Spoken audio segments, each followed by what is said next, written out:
Buenas tardes, buenos días amigos de la Caja de Pandora. Estamos hoy en la casa de Pepón Hover. Buenas tardes Pepón, ¿cómo estás? Muy buenas tardes, Tote. Muy bien. Muchas gracias por tu invitación, por presentarme tu casa, tu hogar y por permitir compartir esta entrevista con, con todo el universo. Quiero reiterar mi admiración por el trabajo que has hecho con este libro. Ha sido para mí un gran regalo poder acceder a este conocimiento,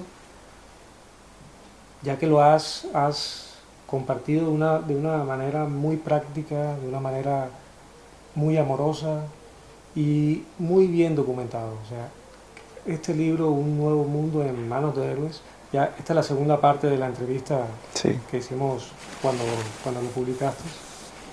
Eh, en esta segunda parte queremos tocar los temas que quedaron pendientes, sí. que tiene que ver más con el despertar, con la conciencia, con el mito, el poder del mito y también con el amor negativo, ese concepto que para ti es muy importante de resaltar, en Ujú. cuanto a que sin este trabajo no podríamos seguir o pretender llegar a donde sería el despertar, ¿no? Realmente integrar todas los despertares y para Sí, estar al servicio, ¿no? ahí hablaremos del despertar integral, El ¿no? De despertar integral, conciencia, correcto. en donde, bueno, es tan importante ese concepto de amor negativo, ¿no? Que yo descubrí que es eh, como ciertos patrones negativos que, que tienen que ver con uno mismo y también con los demás. Si eso no se cambia, lo demás puede haber, o sea, podemos transformar muchos aspectos de la realidad, pero ese es como crucial, ¿no? Porque si no, generación tras generación se va pasando. Claro, ya que hemos entrado con el tema del amor negativo, Sí. eh, cuéntanos un poquito cuándo empezaste cuándo lo descubriste Sí, claro, yo pienso que sí, sí. Mira, yo lo descubrí en el año 2012, porque hice un trabajo muy potente y muy interesante, que yo se lo recomiendo a todo el mundo realmente. De hecho, yo cuando lo terminé pensaba, ostras, esto tendría que formar parte del currículo escolar y universitario, y todos los padres tendrían que hacerlo antes de tener hijos. Y digo, ostras, esto tendría que difundirse mucho más y no está difundiendo, que es el proceso Hoffman, Sí, ¿no? Yo lo hice el proceso Hoffman en el año 2012, en agosto del 2012, aquí en La Molina, llevado por el Instituto Hoffman España.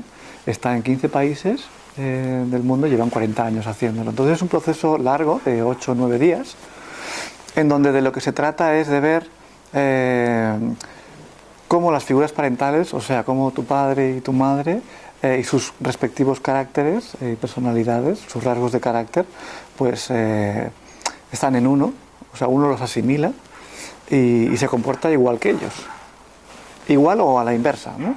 Entonces es un proceso muy interesante, porque te das cuenta de que somos un calco de ellos, ¿no? O sea, yo no soy como mi padre, no soy como mi madre, pero es que lo somos.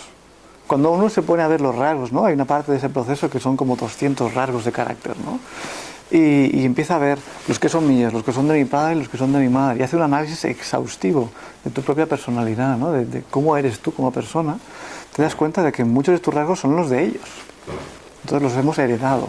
Y claro, en este caso estamos hablando de rasgos negativos, porque los positivos ya están bien, claro. vamos a transformar lo negativo, ¿no? Entonces se pone conciencia en esa parte negativa. Negativa en el sentido porque es destructiva, ¿no? Hace daño, genera sufrimiento, genera dolor. Entonces el trabajo es profundo porque se trabaja a 4 niveles, que es a nivel físico, a nivel mental, emocional y espiritual, ¿no?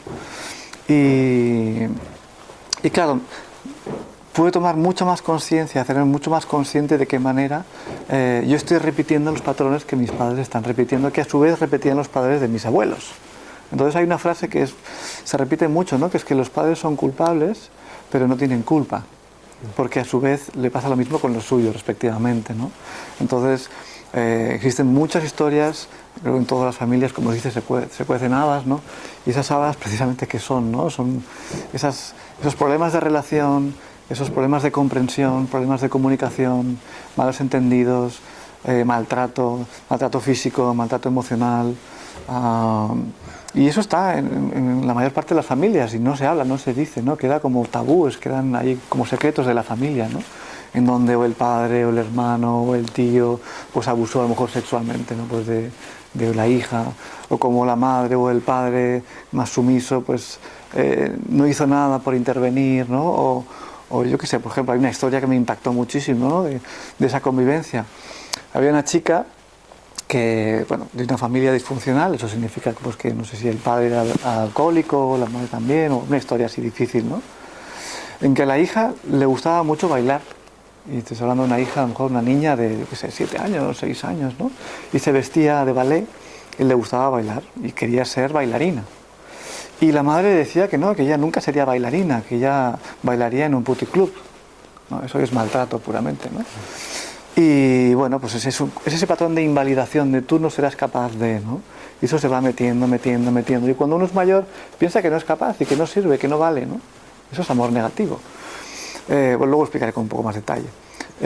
Y me impresionó tanto que esa niña, por vengarse de su madre y demostrarle que sí sería capaz, se esforzó tanto, que acabó siendo la primera bailarina en una compañía en el Teatro de Moscú, en el Bolshoi, ¿no? Ostras, parece increíble, ¿no? La historia. Sí. Y se me pone la piel de gallina cuando lo recuerdo, ¿no? Y hablando con ella. Y claro, cuando descubrió que toda su carrera como bailarina había sido una venganza, porque en el fondo es una venganza, ¿no? Sí. Me estoy vengando de ti porque me maltrataste, me hiciste daño, no creíste en mí, y yo te estoy demostrando ahora.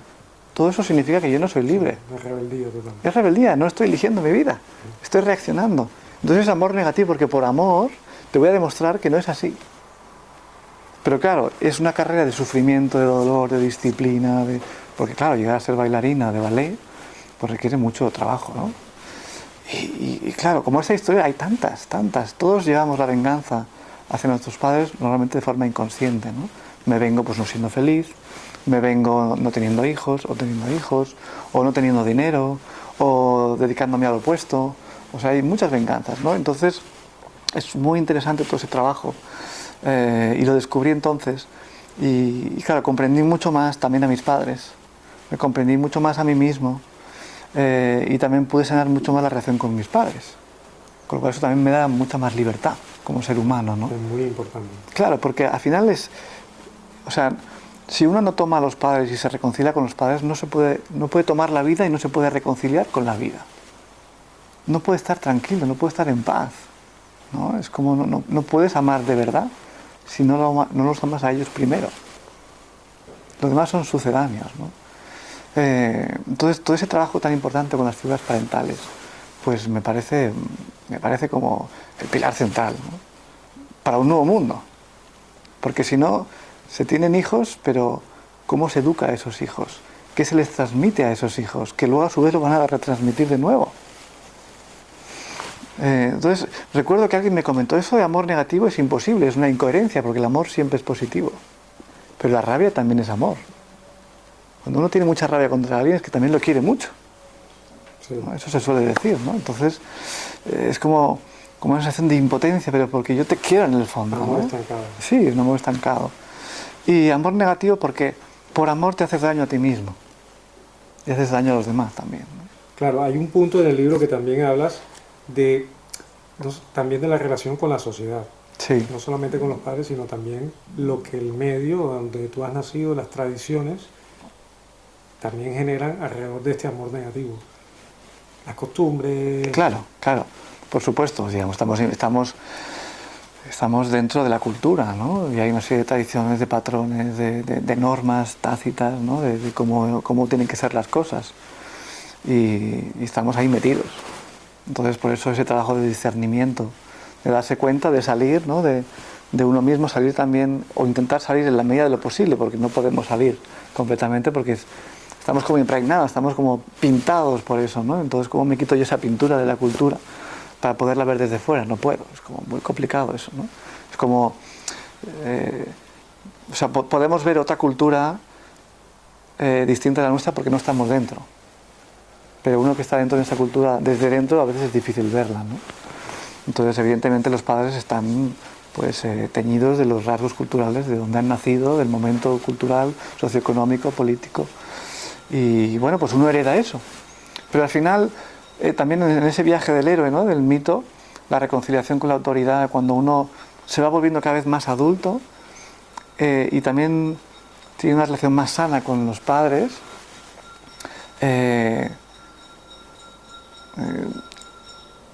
es como que acepta la situación, la aceptas y dices, bueno, esto es lo que me han dado, con esto es lo que puedo yo seguir, o sea, con esto que me han dado y con esto que tengo, tanto de la sociedad como de mis padres, yo asumo la responsabilidad desde aquí, con mis carencias, con mis virtudes, con lo que tengo, ¿no?, que a lo mejor es mucho o es poco, pero con esto asumo la responsabilidad de tirar adelante y de construir, ¿no?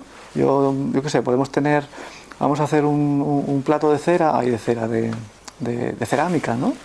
Y tengo, pues a lo mejor no tengo el barro mejor del mundo, pero tengo lo que tengo y con eso pues asumo la responsabilidad de que empezar a... Haremos lo mejor que podamos con lo que Sí, tenemos. claro, pero para eso primero hay que reconciliarse con lo que uno tiene. Porque si no uno siempre Correcto, sí. se está quejando de lo que no tiene para poder seguir adelante. Pues hay que llegar a ese punto de evolución interna de decir, bueno, me reconcilio con lo que tengo, sea más o sea menos, con mis carencias, con mis sufrimientos, con mis dolores, con las habilidades que he heredado y que he aprendido, ¿no? Y con esa mezcla dices, bueno, pues a partir de aquí tiro adelante con lo que tengo. Pero claro, para llegar a ese punto primero hay que pasar por el dolor de la carencia, del abandono, de la traición, ¿no?, del dolor que todos tenemos, ¿no? Porque no vivimos en una sociedad perfecta, que sería eso perfecta, ¿no?, pero en una sociedad más avanzada, en donde los padres tienen muchas carencias, en donde hay muchas carencias socioeconómicas, educacionales, y nacemos con eso, y tenemos que tirar adelante con eso. Entonces, bueno, es hacerse consciente, atravesar ese dolor, no intentarlo negar, y decir no existe, sí existe. ¿Cómo trascender del dolor? ¿Cuál es tu visión? ¿Cómo retomar, para las personas que nos están viendo, cuál sería el... No te pregunto por un método ni por una... porque cada claro. persona lo vive de diferente manera, pero ¿cómo encararlo? ¿Cómo sanarlo? ¿Qué recomendarías tú para esto? Sería tomar... Es que el cómo conlleva un método, ¿no? No, sí, te quiero decir, ahora se me viene a la mente Krishnamurti, en base a lo que es la observación. Es analizar lo que es el dolor en sí, analizarlo, observarlo, que el dolor, aunque tenga diferentes circunstancias, cada persona tiene una circunstancia diferente, pero la raíz es la misma, en el fondo esa raíz es la misma, es observarlo para poder trascenderlo y perdonar y poder tirar adelante, comprenderlo. ¿Cómo lo ves tú? Y, bueno, claro, a mí lo que me viene a la mente es lo que yo he vivido, ¿no? Correcto, experiencia. Evidentemente. Entonces, vuelvo al proceso Hoffman, ¿no? Porque es el proceso de atravesar ese dolor. Entonces, uno se hace consciente de las situaciones que le generan dolor y ese dolor genera rabia luego. Genera mucha rabia. Pues esa rabia hay que dejarla salir también. Hay que permitirse dejar salir la rabia, porque si no se queda dentro. O sea, a nivel celular está, a nivel físico está ese dolor. Sí, eso es importante lo que acabas de anotar. ¿No? Muy importante porque pretender dejar las cosas ahí metidas en la gaveta es precisamente reprimirlas y es el caldo de cultivo no haya presión. de la claro. Claro, no puedes reconciliarte con el que te ha generado sufrimiento si no has sacado la rabia. Claro. Primero. ¿No? Entonces, una parte muy importante es sacar la rabia y no sentirse culpable por sacarla. ¿No? Porque, claro... Importante, sí, porque también se vende mucho la idea de convertirlo todo lo negativo en positivo, o que no está permitido enfadarse, o que debemos transmutarlo en felicidad las cosas. Entonces, estoy muy de acuerdo contigo de que es necesario vivir el proceso por completo, inclusive el proceso del dolor, del sufrimiento, inclusive de la locura, que es importante para claro, poder trascenderlo. Yo creo que es sano atravesar por ahí, ¿no? Porque o sea, descargar la rabia no contra esa persona física, tenerla delante, que aunque a lo mejor también te va bien, y decir tal, tal, tal, esto, ¿no? Hablar las cosas. Sí, claro. No solo hablar, sino a lo mejor la necesidad de poder expresar tu propio dolor. Pero más allá de eso, el trabajo de... Es como revisualizar, ¿no? Esa persona, esa situación pasada, porque el presente ya es distinto al pasado, ¿no? Y ese anclaje que tenemos siempre en el pasado, pues estamos reviviendo el pasado en el presente y no vivimos en el presente. Entonces, como traer esas situaciones al presente y trayéndolas al presente, descargar la rabia, ¿no? De ese pasado. Entonces, llega un punto que se termina. Ha salido toda, o casi toda. O puede seguir saliendo, pero sale, es como que energía que se va. Y te liberas de ello, ¿no? Entonces, de forma natural, como el proceso de crecimiento de una planta, ¿no? Donde pues se rompe algo y te liberas también cuando se rompe, como te relajas. Y el cuerpo también se relaja, ¿no? Entonces, sigues en ese proceso. Entonces, volviendo a tu pregunta, ¿no? Cómo convertir ese sufrimiento, ¿no? Transmutar el sufrimiento en dolor, que es muy bonito, pero atravesando ese dolor, ese sufrimiento, para finalmente poder conectar con un amor verdadero. Porque si no sigue siendo un amor más infantil, mal de espero que me quieran o te doy para que tú me des, sí. ¿No? Sino yo llegar al punto de que tú puedas dar de forma libre. ¿Por qué tú quieres darlo? ¿Sabes? Sí, eso es importante y me gustaría que hiciéramos un apunte en esto, porque no solamente es la relación con los padres, con nuestros amigos, con nuestra pareja, nuestros vecinos, el gobierno, etcétera. Y por eso hablábamos antes de las tradiciones. Por estar bien con todos o por tener un entorno amable, quizás no estamos siendo como nosotros somos de verdad, porque tememos a perder ese amor y esa aceptación de nuestro entorno. Pasamos a ser simplemente nuestras vidas una imagen de lo que quieren los demás y no es la vida que nosotros realmente estamos a lo que vinimos aquí, ¿no? Claro, de hecho, o sea, claro, soy psicólogo, quizás no tengo la visión de psicólogo, ¿no? De los padres parte todo para mí. Entonces, como tú te relacionas con tus padres, te relacionas con el mundo. Y ahí incluimos a la pareja, los hijos, la familia, el gobierno, todo. ¿No? Entonces, hasta que uno se convierte en adulto o camina ese recorrido para convertirse en adulto responsable, pues seguirá proyectando en los demás lo que está inacabado con los padres. Aunque los padres ya a lo mejor ya no viven, ya fallecieron. Eso sigue activo, ¿no? Entonces, comentabas a nivel social, ¿no? Claro, si uno espera, o sea, uno no puede ser uno mismo si no investigas quién eres realmente. Y te liberas de los patrones y programas que llevamos, ¿no? Que nos impiden ser nosotros mismos, porque somos seres reactivos. Hay una nota muy que me gustó mucho que compartiste en el libro, que es una nota de Hoffman que dice: lo que nos mantiene en el miedo es el sentimiento de no sentirnos dignos de ser amados. Y que este amor negativo perpetúa nuestra sombra temporal. Y eso conecta con lo que tú estabas hablando, ¿no? Sí, sí. Al no solucionar estos problemas o estos condicionantes, estas sombras que tenemos a raíz de nuestra relación con nuestros padres, esto deriva en esta situación que no nos permite avanzar. Claro. Sí, contextualizar que Bob Hoffman fue el creador del proceso Hoffman hace 40 años, ¿no? Sí, yo pienso que la frase no sentirse digno de ser amado tiene muchísima potencia. O sea, dicen mucho, ¿no? Porque precisamente no podemos ser nosotros mismos porque nos sentimos indignos. Porque no fuimos amados libremente, incondicionalmente. Entonces siempre todo está condicionado. Te quiero, sí. Entonces, si no cumplo el sí, no estoy llegando no estoy llegando a la que tú quieres para poder ser querido. Entonces soy indigno de ser amado, porque hay algo que no estoy haciendo. No estoy cumpliendo con tus expectativas, con lo que tú quieres, con lo que tú esperas. Claro, esa expectativa o esa imagen a donde deberíamos llegar o de lo que deberíamos ser, corresponde a un patrón creado, diseñado, impuesto muchas veces por una educación, por un paradigma, por un nivel, por una conciencia que envuelve nos envuelve constantemente.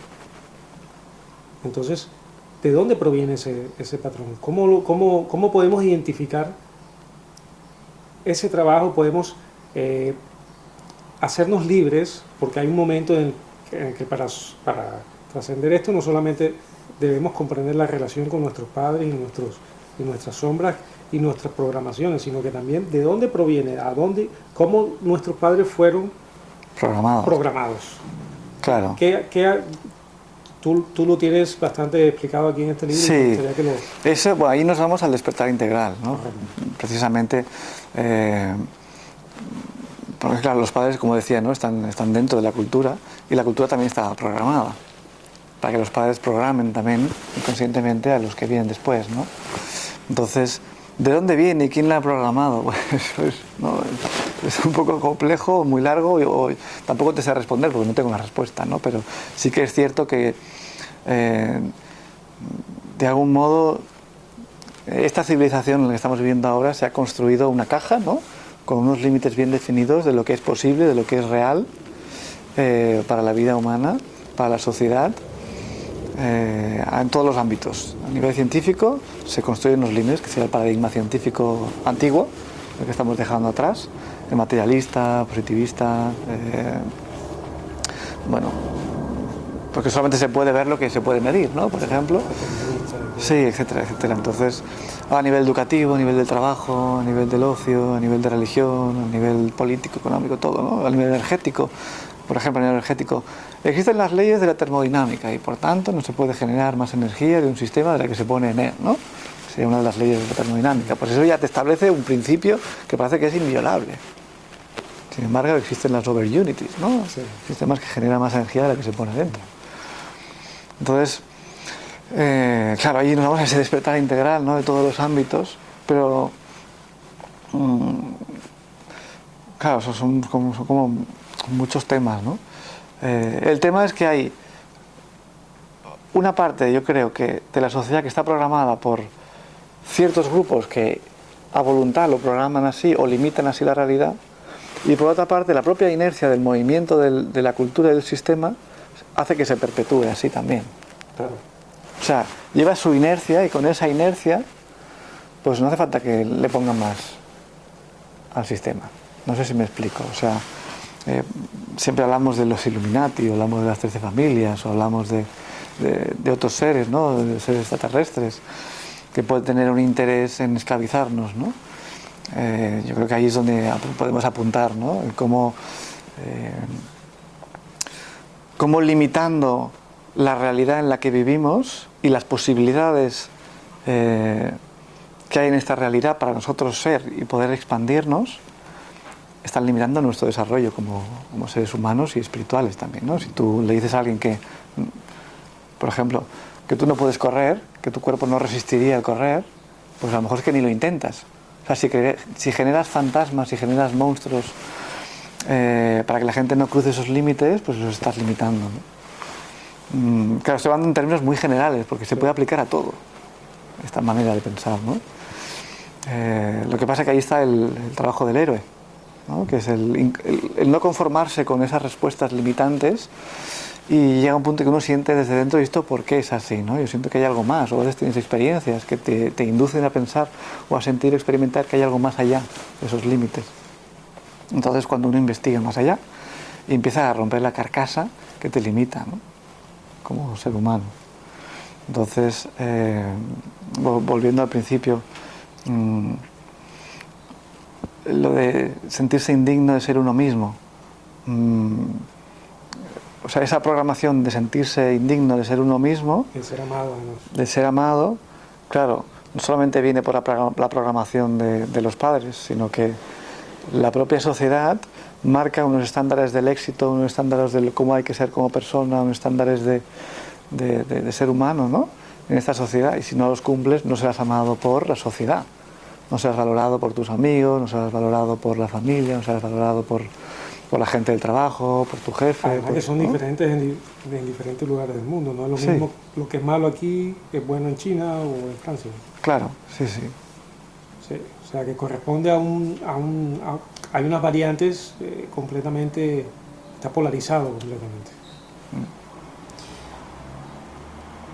Me gustaría que, tomando la segunda parte del libro, hay un tema que me parece que tocaste muy bien, que es la barrera, la mayor barrera de todas, que es el miedo. Y tú haces una simbología que es el dragón, ¿no? Ujú. Eh, También hablas del convertirnos en creadores y transformadores versus perpetuadores, que Ujú. eso lo acabas de decir ahora mismo, sobre de que esta inercia perpetúa un modelo o un paradigma, un nivel de conciencia que no nos permite ser creadores y transformadores Ujú. y ser nosotros mismos. Sí. Cuéntanos un poquito sobre esto del miedo, cómo lo desde tu Eh, óptica. el miedo, volvemos a lo mismo, ¿no? No puedo ser yo mismo porque tengo miedo de ser algo que a lo mejor a los demás no les gusta. Aparte, evidentemente, del miedo a un peligro o a una amenaza, Sí, ¿vale? los miedos físicos que son... Miedo físico de supervivencia, pero el miedo más invalidante es el de ser uno mismo y ser rechazado.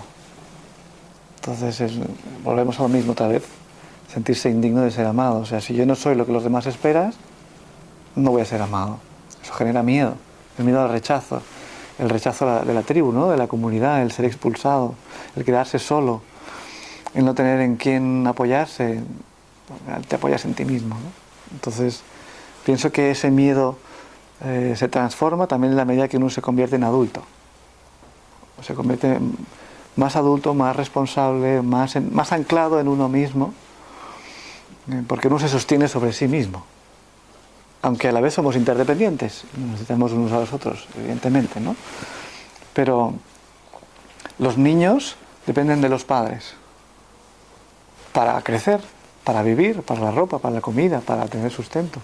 Entonces eso a veces se extiende a la vida adulta biológica, ¿no?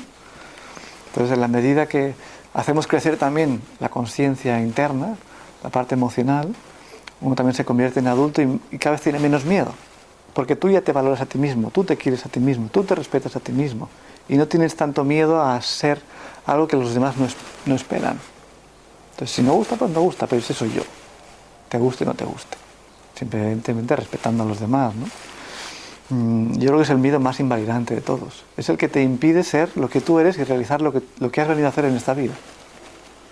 Entonces, desde ese miedo es desde el que perpetuamos la realidad. Porque no te sientes capaz de sueños o incluso de soñar en realizar sueños, ¿no? En la medida que también te conviertes más adulto, pues tienes más capacidad de crear algo distinto. Más adulto también, no solamente de hacerte responsable y llevar tus cosas bien, no solo eso, sino más adulto en cuanto a un ser humano y ser espiritual y ser libre, ¿no? Siendo consciente desde ese despertar integral que luego probablemente hablemos, siendo consciente de qué es lo que está pasando en el mundo, siendo consciente de lo que tú puedes hacer o aportar para transformar esta sociedad limitante. Sí, pero hay una cuestión importante. Vamos que me gustaría tocar. Es el tema de, tú hablas del adulto. Para convertirse en un adulto, esto requiere un proceso. Sí, claro. Porque, ¿qué es un adulto? Y esto me conecta a estos ritos de paso que tú has explicado, precisamente que se han perdido, que han desaparecido, y de la importancia del mito.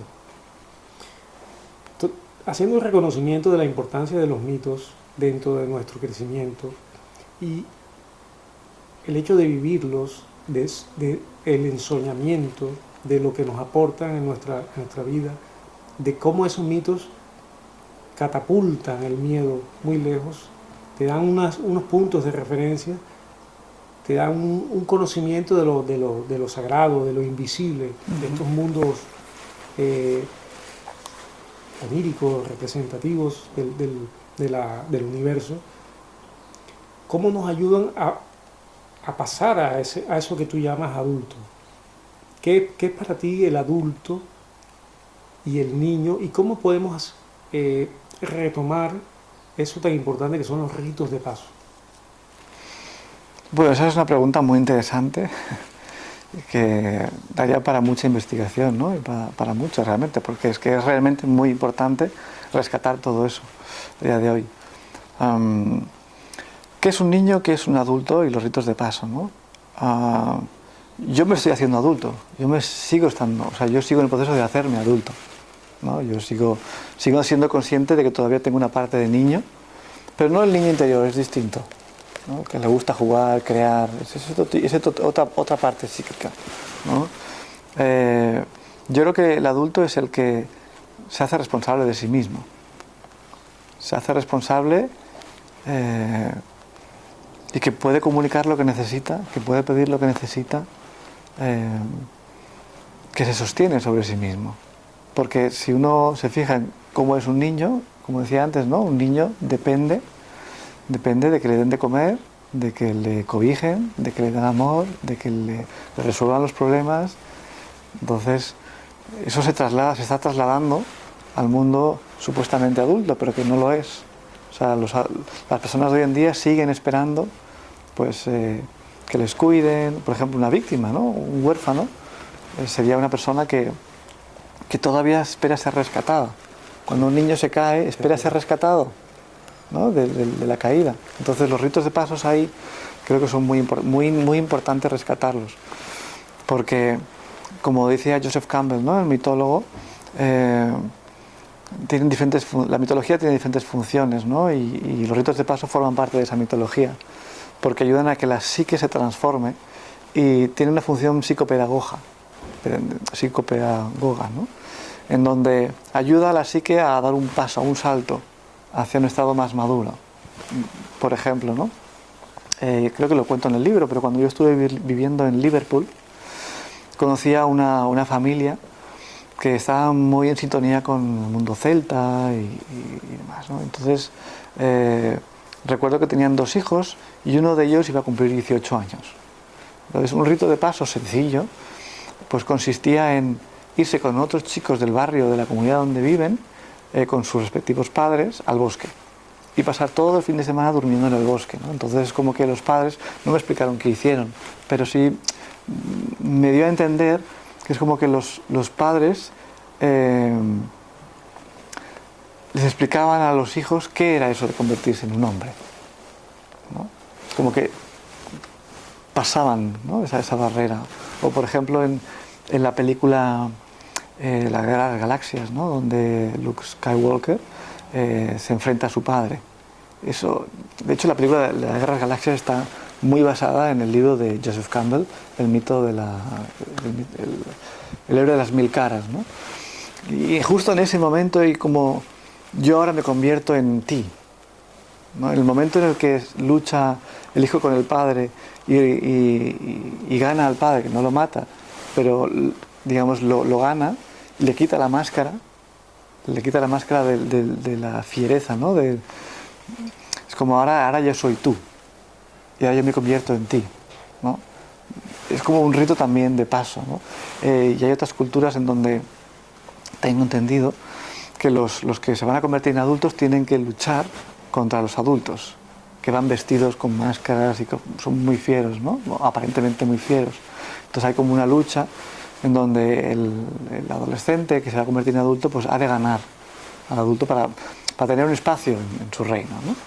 Y hoy en día no tenemos ese tipo de ritos de paso. A lo mejor no hace falta pelearse, pero a lo mejor sí que hace falta ritos en donde se produce tal impacto emocional que es que te ayuda, que no sea un trauma tampoco, ¿no? Pero que sí que te ayuda a dar un paso, es decir, bueno, ahora ya no estoy en el mundo del infantil o adolescente, sino que ahora ya he dado un paso al mundo adulto. Y desde el mundo adulto contribuyes a la comunidad también, siendo responsable y contribuyendo en la construcción y en el mantener ese mundo adulto. No sé si me estoy explicando, ¿no? Sí, sí. Ayer estaba leyendo El poder del mito de Campbell y decía que ya ni siquiera tenemos la oportunidad de tener pantalones cortos cuando niños y pantalones largos cuando adultos, sino que ahora los niños viven, son tratados de cierta forma como adultos todo el tiempo. Y quizás también a los adultos tratados como niños todo el tiempo por diferentes tipos de estamentos, sean los gobiernos, sean las empresas, sean los trabajos, etcétera, ¿no? Dentro de los ritos me recuerdo mucho por mis orígenes, los indígenas utilizan muchos estos ritos de paso y los niños en muchas culturas son llevados al bosque, así como lo hicieron tus amigos en Liverpool, y los dejan durmiendo, que sean capaces de defenderse, pasar una noche solos, y son muy importantes estos ritos para que conozcan, tengan la capacidad de enfrentamiento, tengan capacidad de análisis, de conocer nuevas potenciales que todos llevamos dentro de nosotros mismos, ¿no? Claro. Sí. Es muy importante esto y yo sé que es un tema bastante profundo y daría mucho para hablar y quizás lo toquemos en otra oportunidad, pero está muy bien tocado en este libro y ampliado completamente toda esta información. En cuestión de los héroes, ¿no? Los héroes verdaderos son los que cuestionan el mundo de las sombras y cuáles son actualmente nuestras cadenas. Ha hablado mucho sobre lo que significa convertirse en un héroe. Para ti, ¿qué es un héroe? Para ti, en tu experiencia, ¿qué es convertirse en un héroe? ¿En dónde está la fuerza de la palabra y del hecho de que nos fijemos en eso, en lo que son los héroes? ¿Qué nos puede decir? A ver, así como lo más esencial, ¿no? De qué es ser un héroe. Yo diría que es alguien que es capaz de superarse a sí mismo, de ir más allá de los obstáculos y de volver para compartir lo que ha aprendido en ese proceso, ¿no? En ese viaje. Porque un héroe no es solamente el que supera obstáculos y se crece y se queda ahí, sino es el que luego vuelve para compartirlo. Porque sabe que cuando lo comparte está ayudando a muchos y está ayudando a que se transforme el mundo del que un día partió, ¿no? Entonces, y se enfrenta a todo tipo de dragones, ¿no? Que hablábamos del miedo antes, ¿no? Dragones que realmente te pueden, depende en qué mundo, te pueden realmente cortar la cabeza, te pueden matar. Entonces, ahí pienso que hay héroes que son visibles y hay héroes que no son visibles. Y no hace falta ir con una espada en la mano por la calle para ser un héroe. O sea, un héroe puede ser el que intenta que de esa báscula entre la transformación y la perpetuación, su vida pese más hacia la transformación. Porque es mucho más cómodo vivir en la perpetuación. Solo hay que seguir la inercia y la rutina. Y no hacer nada, no hacer ningún esfuerzo, ¿no? En cambio, intentar que pese más la báscula de la transformación conlleva a un héroe. Porque no solamente transformarte tú, es transformar tu entorno. Y eso significa enfrentarte a la inercia. A la inercia de las cosas que se hacen diariamente de forma igual y a la inercia de la mente de la gente. Y confrontar esa inercia y cuestionar. Y cuando uno cuestiona ya sabe lo que pasa. Se genera la disonancia cognitiva. Se genera una situación psicológica de desagrado, de malestar, de ansiedad, de tensión. Y no nos gusta entrar en ese estado de tensión con otra persona. Cuando alguien nos cuestiona, ¿no? O cuando nos dice que las cosas se podrían hacer de otra manera. O que está siendo mentido o está siendo engañado. A nadie le gusta que le digan porque le toca el orgullo, ¿no? Entonces, un héroe es el que, sabe cómo ir despejando, ¿no? Ir despejando esos obstáculos y haciendo que su vida sea una vida de transformación continua. Convertir la vida en una obra de arte, ¿no? Sí, una obra de arte, como dijo Raymond Panikkar, ¿no? Eso es heroico, porque conlleva una disciplina, como comentábamos antes, flexible, ¿no? No caer en la rigidez, pero una voluntad de hierro, de esculpirse continuamente, porque sabes que además no se va a terminar nunca. Al menos en esta vida. Si luego continúa, pues continuarás, pero no se termina nunca porque el poder y las capacidades son infinitas, son ilimitadas. Entonces es como dice, ¿no? El Wu Wei, ¿no? En taoísmo también, el hacer sin esfuerzo, de manera que lo que hagas te guste tanto, que lo hagas porque te gusta, ¿no? Porque vas arrastrado por la energía de la vida. Y bueno, para llegar a ese punto has de llegar a conectar con lo que realmente eres. Porque hablo también en el libro, ¿no? El anclaje del héroe está en lo trascendente. Porque ¿de dónde sacas la energía para tener esa constancia? Y no sucumbir a la fuerza, ¿no? que te lleva a la inercia de nuevo. La fuerza la tienes que sacar de dentro, de una convicción y de una fe y de un propósito vital, ¿no? Decir, bueno, es que mi vida tiene que ver con esto, este es el propósito de mi vida, ¿no? Sea cual sea. Y me anclo tanto en ese propósito que además es trascendente, porque trasciende lo que yo puedo conseguir en esta vida a nivel material, ¿no? A nivel de éxito, de poder o de reconocimiento. Trasciende, entonces desde ahí te anclas y te nutres. Y tu energía se nutre diariamente.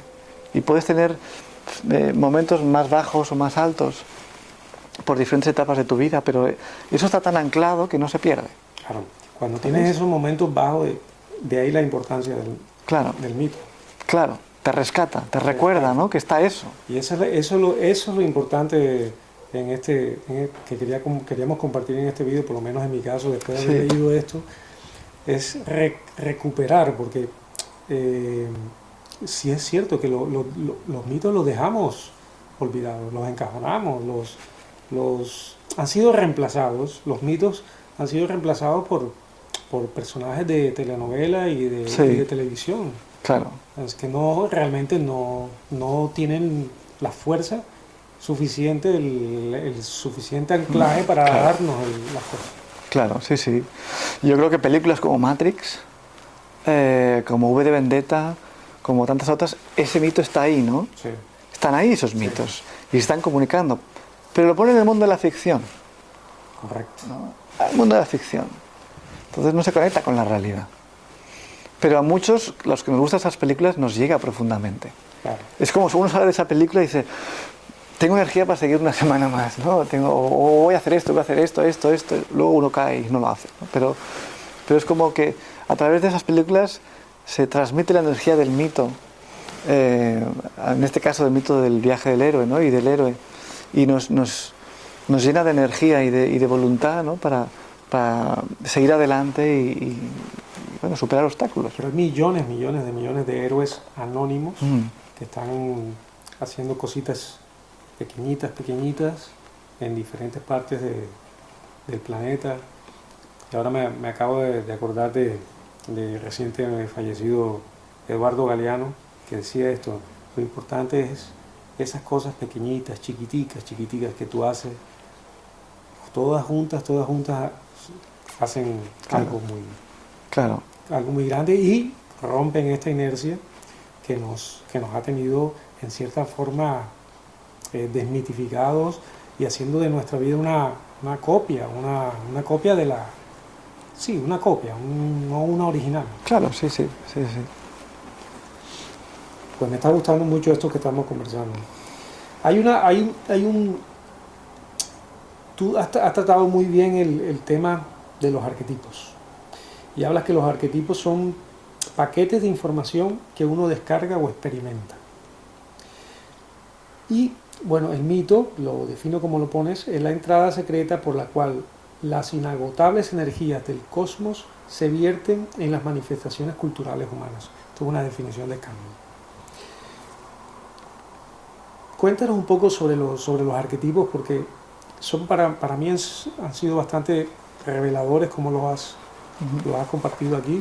Sí. Me he visto retratado en el proceso y digo, ostras.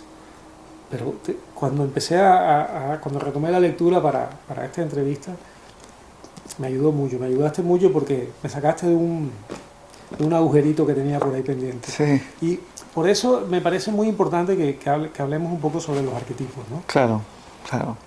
¿Con cuál te gustaría empezar? ¿Con cuál? Pues por el primero. Por el primero. por el inocente, ¿no? Por el inocente, claro. Sí. Yo empecé a investigar el tema de los arquetipos a continuación de la investigación sobre el viaje del héroe. Era como el viaje del héroe tiene bueno, es como una capa, una más profunda son los arquetipos, porque están inmersos en ese viaje del héroe, ¿no? Y me fueron a mí muy bien esos arquetipos porque yo estaba viviendo una fase difícil cuando lo investigaba y me ayudaban cuando lo leía, cuando lo investigaba, porque me sentía también identificado, ¿no? Y me ayudaba a salir adelante, lo cual también son mitos, ¿no? Que te inundan de energía, ¿no? Y de comprensión también. Por eso los llamo arquetipos espejos de autoconocimiento, porque realmente cuando los estudias te ves a ti mismo. Y claro, al verte a ti mismo dices, ostras, me está pasando esto, es verdad. Y al comprenderte a ti mismo te da una puerta de salida. Porque el problema es que cuando no te comprendes no sabes dónde estás. Y si no sabes dónde estás, estás perdido. Claro. Dentro de los arquetipos tenemos el inocente, sí, el huérfano, el vagabundo, el mártir, el guerrero y al final el mago. Sí. Digamos que según como tú lo planteas, el mago sería la integración de todos los anteriores. Sí y no. Sí, te explico. A ver, lo que hay que contextualizarlo esto. Estos son 6 arquetipos sacados del libro de Carol Pearson, ¿vale? Que es una psicóloga americana que lleva 30 años trabajando con estos arquetipos. ¿Sí? Es un libro del año 80 y pico, no recuerdo ¿El año exacto? el año exacto, no lo recuerdo. Pero luego tiene otro libro que amplía esos 6 arquetipos a 12, ¿de acuerdo? Para que la gente lo sepa. Entonces son solamente 6 arquetipos. Pero son 6 arquetipos del viaje del héroe, están muy vinculados a eso. Es decir, que hay muchos arquetipos, Sí. ¿de acuerdo? Que no parece que solamente hay estos, ¿de acuerdo? O sea, que quede claro que hay muchos arquetipos y también la investigación de los arquetipos nos vamos hacia Platón, ¿no? Y luego, bueno, la evolución ha tenido mucha evolución. Pero centrándonos en estos, una vez contextualizado, empezando por el primero, el inocente. ¿Vale? Yo sitúo al inocente cuando me imagino a un niño. A un niño que juega por el suelo, que gatea y que va a meter los dedos en el enchufe, ¿no? Es inocente, no sabe el peligro que hay. O que juega en las escaleras y es inocente porque no sabe que se puede caer de las escaleras. Por las escaleras, ¿no? O un niño que juega con un mechero. Es inocente todavía. No sabe lo que le puede pasar. Y estos son ejemplos que se extrapolan también a nuestro mundo, ¿no? Al mundo supuestamente adulto. Porque seguimos siendo inocentes ante todo aquello que desconocemos. No tenemos experiencia que nos permita manejarnos con eso. Entonces tiramos de la experiencia que tenemos que nos pueda servir en esa situación desconocida, ¿no? Claro. Además, cada arquetipo tiene una parte positiva Claro. y una parte negativa. Efectivamente. Por eso decía que lo del mago no es que sea el mejor. Sí que los integra, pero también tiene su parte oscura, Claro. ¿no? Y un huérfano, la parte positiva del huérfano también es muy buena, porque es muy empático con los demás, ¿no? Entonces, pero bueno, eso lo llegamos al final. Y si no me acuerdo, me lo recuerdas. Entonces, es una historia. Entonces, el tema es que uno puede vivir ese arquetipo en diferentes momentos de su vida, puede vivir ese arquetipo en diferentes momentos del día también, ¿no? Ahora estoy actuando como huérfano, o como mártir, o como guerrero, o como mago, ¿no? Entonces darse cuenta de en qué momento aparece uno, aparece otro, o qué lado, si es el lado de la sombra o del lado de la luz de cada arquetipo en cada momento del día o de la vida, ¿no? Entonces es muy rico. El inocente, propiamente, pues es ese, ¿no? Es yo qué sé, pues la persona que descubre por primera vez, por ejemplo, la persona que se pregunta, oye, ¿cómo puede ser que el MMS, que va también para la salud, no se esté vendiendo en las farmacias? A ver, eso es un inocente, porque todavía no sabe cómo funciona el mundo farmacéutico, cómo funciona el mundo, ¿no? ¿O cómo puede ser que si existen los extraterrestres y los gobiernos no lo digan? Para mí eso es una pregunta de inocente, ¿no? O el que descubre, yo qué sé, 1000 cosas que uno puede descubrir. Eso es un inocente. Entonces, el inocente tiene una parte muy buena, que es que siempre piensa en positivo, generalmente. En positivo, tiene esperanza, se lanza, no ve los riesgos, no tiene miedo. Y yo, por ejemplo, el Congreso de Exopolítica, y ahí lo menciono en el libro, ¿no? Yo estaba en el inocente, no sabía dónde me estaba metiendo. Pero es que sin el inocente no me hubiese lanzado.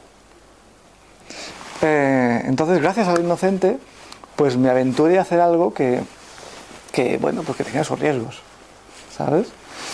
La parte negativa, pues precisamente esa, que pues si se mantiene en el tiempo, pues también te mantiene dependiente, o te mantiene que no ves los riesgos y te la puedes dar de verdad. Sí, la parte negativa también es que esperas la solución que venga de unos padres, que venga de un superior, que no te empodera. Que no te empodera, ¿no? Pero también que, claro, llega un punto que el inocente está muy bien, pero ya uno se va a convertir más en adulto y tener un análisis más real de la situación. Yo qué sé, estoy pensando a nivel de empresa, vamos a sacar, yo qué sé, no sé, una situación en la que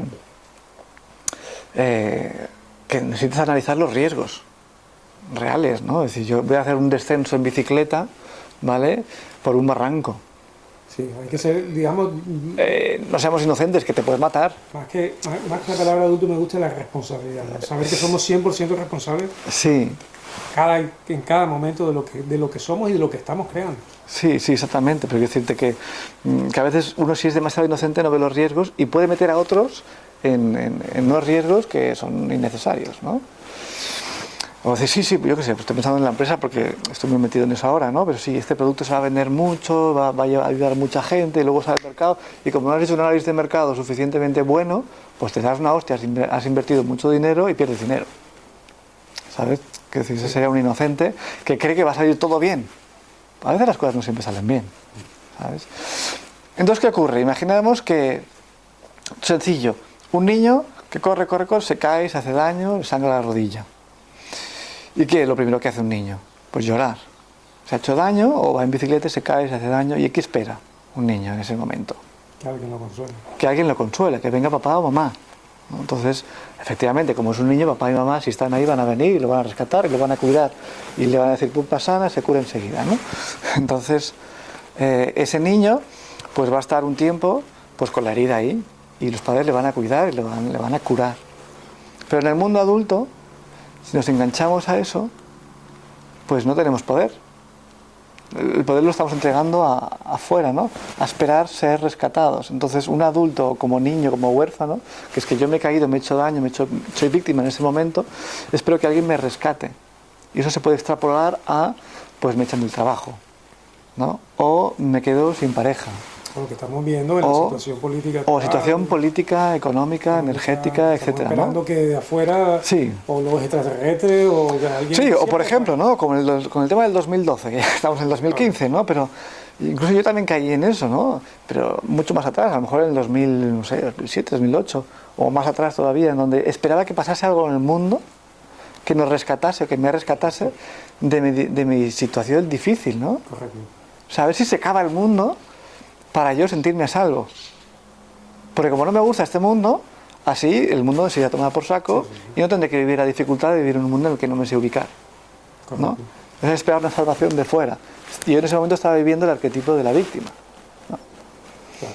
Y pasa constantemente, ¿no? Esperar que los extraterrestres vengan, ¿no? El Sheldon este, o el, ¿cómo se lo llaman? La Star Shenan este, ¿no? Que va a bajar y va a ascender de las nubes con las naves, no sé qué, y nos va a rescatar a todo el mundo. A los elegidos, ¿no? Solo a los elegidos, sí. Entonces, bueno, si estamos en ese arquetipo, somos muy fácilmente manipulables, porque nos manipulan desde el miedo, desde el rescate, y uno se agarra a un clavo ardiendo, ¿sabes? ¡Ah! Sí, me salvan, ¿sabes? ¡Qué bien! Ya no tengo que hacerlo yo. Pero ¿qué pasa? Que llega un punto que te das cuenta de que nadie va a venir a salvarte. Entonces ya puedes llorar, ya puedes pelear, ya puedes dar pataletas, que no va a venir nadie. Como no lo hagas tú, no lo va a hacer nadie. Eso sí, está el riesgo de que te guste tanto ese papel que atraigas a tu vida gente que te salve continuamente. Y gente que le guste salvar también. Claro, porque está también el ¿vale? Salvador, ¿no? Está vinculado, es otro arquetipo, el Salvador. Entonces, el mártir, por ejemplo, ¿no? El que se sacrifica por el otro. Claro, un mártir se sacrificaría por el que necesita ser cuidado, sí. ¿no? Recientemente tuve una conversación con una amiga y hablaba de esa... ante la situación que estamos ahora viviendo, yo les ponía que esto era un cambio interior. Un cambio interior que se iba a reflejar luego en el exterior. Él me decía que sí, que estaba muy bien eso, pero que había que tomar, que había que hacer, había que accionar, ujú, quería hacer cosas afuera para que cambiara. claro, Entonces ahí empezamos un poco, y claro, yo estoy de acuerdo con eso, pero le hacía énfasis en que no era necesario convertirse en mártir, no, porque el punto a donde ella quería llegar era que hablando del mito, traía ejemplos como Jesucristo, como Gandhi, etcétera, personajes que se han entregado y y representan al mito al arquetipo del mártir. ujú, Yo le compartía de que pues, en mi visión no era necesario llegar a ese arquetipo, a ese tipo de arquetipo para cambiar la situación, sino integrar todo lo, y por eso me gustó mucho lo del mago, integrando todas las experiencias y desde el interior sí accionarlo, pero en modo creativo. claro, claro, sí, sí. O sea, eh, es- bueno, pasando para no irnos al mártir Sí, directamente, sí, claro. ¿vale? Pasando por el que corresponde. Luego hablaremos del mártir y evidentemente veremos esto, ¿no? O sea, la parte negativa del mártir es el que manipula al otro a través de yo me estoy sacrificando por ti, entonces tú qué me das, ¿no? Pero ese es el punto, el mártir desde el huérfano. Sí, No es el verdadero mártir por amor incondicional. Son niveles distintos, ¿no? sí, O sea, uno se sacrifica por el mundo, pero desde un verdadero amor libre. ¿No? Yo doy mi vida y lo hago con plena conciencia y con plena libertad. Pero es que estoy siendo libre. El otro mártir es completamente condicional. Para recibir el amor que no recibí, porque si yo me sacrifico, pues recibiré el amor, ¿no? Pero volviendo al huérfano, claro, llega un punto que dices, bueno, como nadie nos va a salvar, tenemos que hacerlo nosotros. Y pienso por eso que el arquetipo de huérfano es el más importante en este momento. Porque a nivel colectivo estamos en ese arquetipo, yo creo, ¿no? Porque hay muchos guerreros, muchos mártires, pero desde el huérfano. O sea, son huérfanos haciéndose pasar por guerreros y por mártires, ¿no? Pues no son auténticos. Entonces, por eso esto luego lo vinculo en la tercera parte del libro con los niveles de acción, ¿no? En donde está la manifestación, o sea, manifestarse, el de comunicar y el de la implicación, ¿no? Que es lo que tú comentabas, hay que hacer en el mundo, sí, pero ¿desde dónde se hace? ¿No? Entonces, este arquetipo del huérfano llega a un punto que dices, pues como no me va a salvar nadie, pues algo tengo que hacer. Entonces, cuando ya has chillado, ya has dicho todo lo que tienes que hacer y nadie viene, pues dices, bueno, pues me levanto yo. Lo cual empiezas a levantarte y en ese levantarte te lleva a un proceso de autobúsqueda. Es decir, ¿dónde está mi poder? ¿Dónde están mis recursos? ¿Dónde están mis capacidades? Pero para encontrarlas hace falta un proceso también de soledad, ¿no? De separarse. sí. Y por eso entramos como en otro arquetipo, ¿no? Que sería como el del vagabundo, el que empieza a buscarse a sí mismo, ¿no?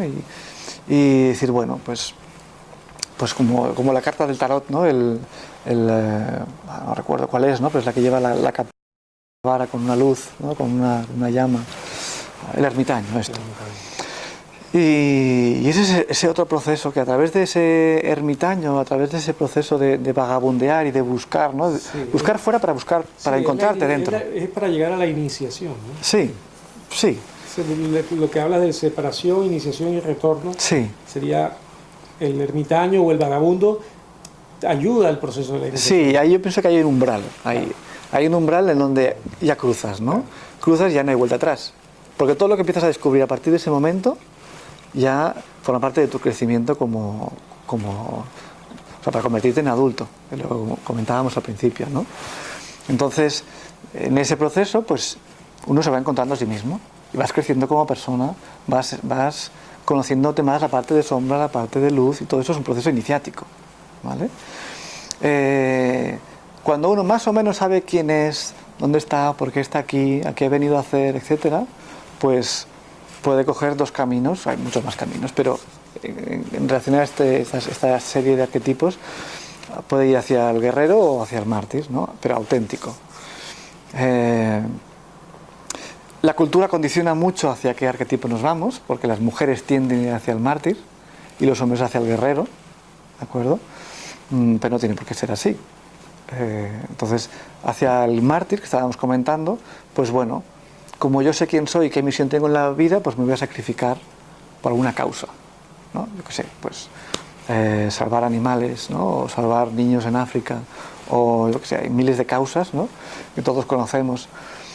O, no sé, por ejemplo, me viene a la mente, ¿no?, o sea, el caso de Andreas Kalker, ¿no?, también, que sería para mí sería un caso, un arquetipo heroico también, ¿no?, de cómo a través de su propia experiencia del MMS, que además yo la compartí desde el inicio cuando lo trajo aquí a España, ¿no?, porque nos estuvo explicando cómo le benefició, cómo le ayudó en su vida, las cosas que se curó a sí mismo, que curó a la gente que le rodeaba, ¿no?, y cómo pues me sacrifico a lo mejor mi vida, y para mí es como un propósito, y lo doy, ¿no?, so riesgo de lo que pueda pasar, y todos sabemos lo que está pasando, que a la vez también es guerrero, porque también tiene una actitud guerrera, ¿no?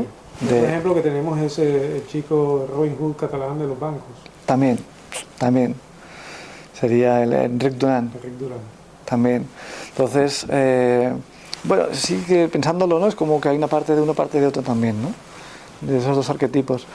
O sea, un guerrero tiene lucha por, ¿no?, conquistar, y el otro tiene una energía como más femenina. Uno es más masculino, otro es más femenino. Energías que se pueden combinar, pero son distintas.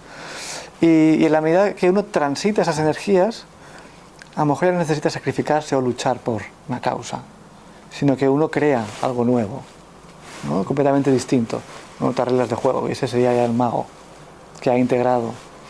Pues no he comentado la parte oscura, ¿no?, de cada uno, pero por ejemplo la parte oscura del guerrero, cuando no está anclada en un adulto, sino en el huérfano, puede hacer daño a los demás, puede no tener en consideración a los demás, Sí. puede, como que él quiere conseguir su causa, pues puede ser Atila. Claro. Sí, muy utilizado a través de la historia de las religiones, ¿no? Sí. Las guerras santas y toda esta... Exactamente, ¿no? Yo arraso con todo lo que hay por delante por mi causa, ¿no? Eso no es un guerrero auténtico. El guerrero auténtico es el que se sabe retirar cuando es necesario retirarse, ¿no?, y no entrar en batalla. No está loco, ¿no?, como un guerrero que no sabe medir las fuerzas con su oponente y se lanza, pero lo van a matar. En cambio, un guerrero auténtico dice, bueno, hasta aquí. O un guerrero con honor, ¿no?, en donde tiene un adversario, pero lo respeta al adversario, ¿no? Y cuando lucha lo hace con conciencia y con responsabilidad, ¿no?, que forma parte de su propio proceso de evolución también. No es simplemente... ¿Y por qué pasa eso? Porque el guerrero no tiene una causa propia, porque no ha pasado por el vagabundo, ¿sabes? El que tiene una causa propia sale de dentro. El que coge una causa ajena no ha pasado por el vagabundo para buscarse a sí mismo y saber por qué está en el mundo y qué es lo que trae, ¿no? Y lo mismo pasa con el mártir, en donde uno se puede sacrificar por los demás, pero desde un huérfano. Entonces se sacrifica para obtener el reconocimiento, porque todos valoramos al que se sacrifica, ¿no? Mira qué bueno, y sobre todo por la religión cristiana, ¿no? Sí. En donde valoramos mira lo que hace por los demás, mira cuánto se da, pero a lo mejor está camuflado ahí, ¿sabes? Un amor negativo. Un amor negativo, ¿no?, para obtener el amor que no obtuve, porque me siento indigno, entonces haciendo y sacrificándome me siento digno. Entonces eso no es auténtico, ¿no? Ahí había que transformar emocionalmente toda esa parte para que ese mártir sea realmente un adulto, ¿no? Y qué interesante me parece todo esto cuando se mira con esta profundidad, porque en el mundo este del New Age, el mundo alternativo, todo este mundillo que ya conocemos hace años, ¿no?, ¿cuánto hay de todo esto? Pero como no se profundiza en la parte psicológica, ¿no?, de transformación personal, hay mucho guerrero y mucho mártir camuflado, Sí, además... de niños huérfanos y abandonados, ¿no? El huérfano está muy presente en todas estas corrientes, en estas sectas, ¿no? Porque la persona se siente amada, reconocida dentro de estos grupos, y al mismo tiempo es un guerrero y un mártir que no ha pasado por el vagabundo. Claro, ¿no? Sí. ¿Cuál sería el aspecto negativo del vagabundo? Porque ya le estamos dando tanta bomba al vagabundo que todos vamos a ponernos a vagabundear, ¿no? Claro, bueno, el vagabundo es cuando al final va picoteando de todo, ¿no? Y se queda ahí. O sea, la parte negativa sería probablemente lo que es vagabundo, y la parte positiva sería el buscador, ¿de acuerdo? El vagabundo es el que al final se queda en la cuneta siempre, que se queda ahí, El vagabundo más corre, cerca corre el riesgo de desconectar, ¿no? de desconectar, de no volver al mundo, ¿de acuerdo? Y se queda más cerca del huérfano también, Sí. ¿no? Pero el buscador, que sería la parte positiva, según Carol Pearson, sería la persona que adquiere las habilidades de buscar, porque ha pasado por el proceso de buscar y de buscarse, ¿no? Entonces, De conocerse. y de conocerse. Entonces, esas habilidades ya las ha incorporado, de manera que cuando vuelva a ese arquetipo, ya las tiene. Entonces sabe lo que es buscar y lo que ha de hacer, ¿no? De hecho, vamos cogiendo habilidades de cada uno. El huérfano, que tampoco es tan malo y el malo de todos, no, el huérfano es bueno también. Porque cuando uno pasa por el dolor y el sufrimiento de sentirse vulnerable, de sentirse frágil, débil y sin poder, cuando ha pasado por ahí puede comprender el sufrimiento del otro. Sí, ahí se rescata ¿Sabes? algo muy importante que es la humildad. Exactamente. Cuando ve a otro sufrir, le recuerda su propio sufrimiento, ¿no? Y puede estar a su lado. Pero cuando uno no ha pasado por ahí, no es empático. Entonces es muy importante. Además, los huérfanos también trabajan en equipo, ¿sabes? Se comunican mucho más, son mucho más Perceptivo. más sensibles. Bueno, tienes toda esa su parte positiva también, ¿no? Que lo ideal es cogerla y llevarla también hacia otros arquetipos, ¿no? Un guerrero con esa parte de huérfano, pues va a estar defendiendo al débil y se va a poner de su lado y va a comprender su sufrimiento y no le va a cortar la cabeza porque es débil, Claro. ¿vale? Porque sería una proyección de su propia debilidad. O sea, cuando a un guerrero no le gusta ver a alguien débil, es porque él realmente se siente débil y adopta la máscara de guerrero porque no puede soportar su propia debilidad. Pero si tú has pasado por momentos de debilidad y la reconoces y la aceptas, puedes aceptar la debilidad del otro y lo comprendes, no te genera rechazo, ¿no? Bueno, esto podríamos poner montones de ejemplos. Y luego el mago, al final el mago, que no es el final, es como volver al principio también. Por ejemplo, en todas las cartas del tarot, la primera, el inocente, que es creo que es el inocente también, ahora no recuerdo, que es el que está justo delante de un precipicio, ¿no? Está así como bailando delante de un precipicio, con un perrito ahí que le está advirtiendo de que hay un precipicio, ¿no? Al final, el mago bien integrado vuelve al principio, porque si uno es consciente de todo y uno es responsable de todo, al final pierde la chispa ¿sabes? De lo nuevo, Claro. ¿no? Sí, ese es el proceso que también habla Nietzsche en Zaratustra, ¿no? El proceso del camello al león y del león luego al niño. Ajá, Se hace todo el recorrido y vuelve otra vez al niño. Claro. Pero ya con una conciencia. Claro, con más conciencia, Con ¿no? conciencia. Entonces el mago es el que tiene la capacidad de crear de la nada, ¿no? De transformar. Ante una situación difícil, pues no cogería la espada del guerrero y abriría camino, no. Pensaría cómo puedo transformar la situación, a lo mejor sin que nadie me vea. Sí, con el Wu Wei, Por ejemplo, con el Wu Wei, claro, sin esfuerzo. con esfuerzo. Sí, exactamente. Y bueno, la parte oscura del mago es que como que tiene poder porque tiene conocimiento, que ese poder no se le vuelva en contra, ¿no? En contra y que haga su ego muy grande, ¿no? O sea, su mayor enemigo es su propio ego, Sí, ¿no? Es decir, yo he llegado hasta aquí y que eso no se te coma, correcto. ¿sabes? Entonces, creo que es una... Que lo estuvimos hablando Sí, fuera de cámaras, antes de comenzar Sí. esta entrevista, estuvimos hablando sobre ese tema. sí, Que exactamente. sí, que puede suceder y casos se han visto, se están viendo, Claro. de magos que se pierden otra vez. Claro. Bueno, y si se pierden, pues si lo viven o si llegan a ser conscientes de eso, forma parte de su proceso, Correcto. ¿sabes? O sea, que bien Sí, está. porque hay muchos despertares. Claro.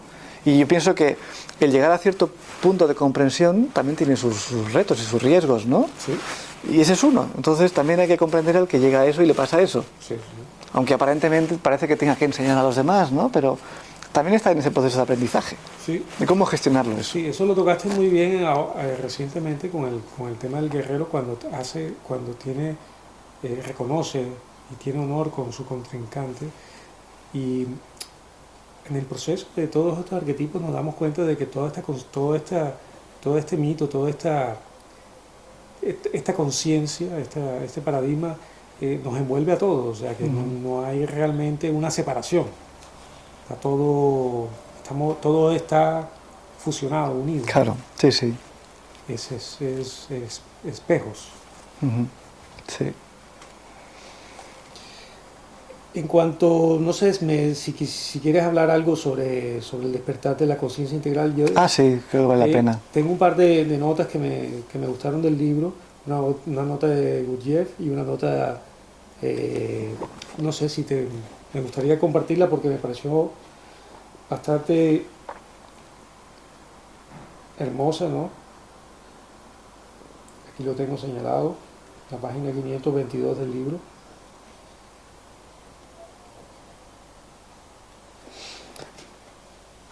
Aquí dice, ¿no?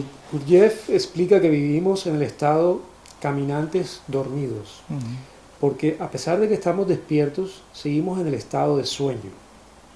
Explica que el ser humano es un autómata, una máquina, consecuentemente no podemos conocernos a nosotros mismos porque no sabemos que estamos dormidos, incluso cuando creemos que estamos despiertos.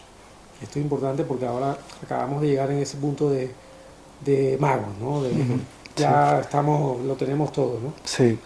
A pesar de que creamos que hacemos cosas, realmente no hacemos nada, porque el ser humano está bajo muchas influencias inconscientes.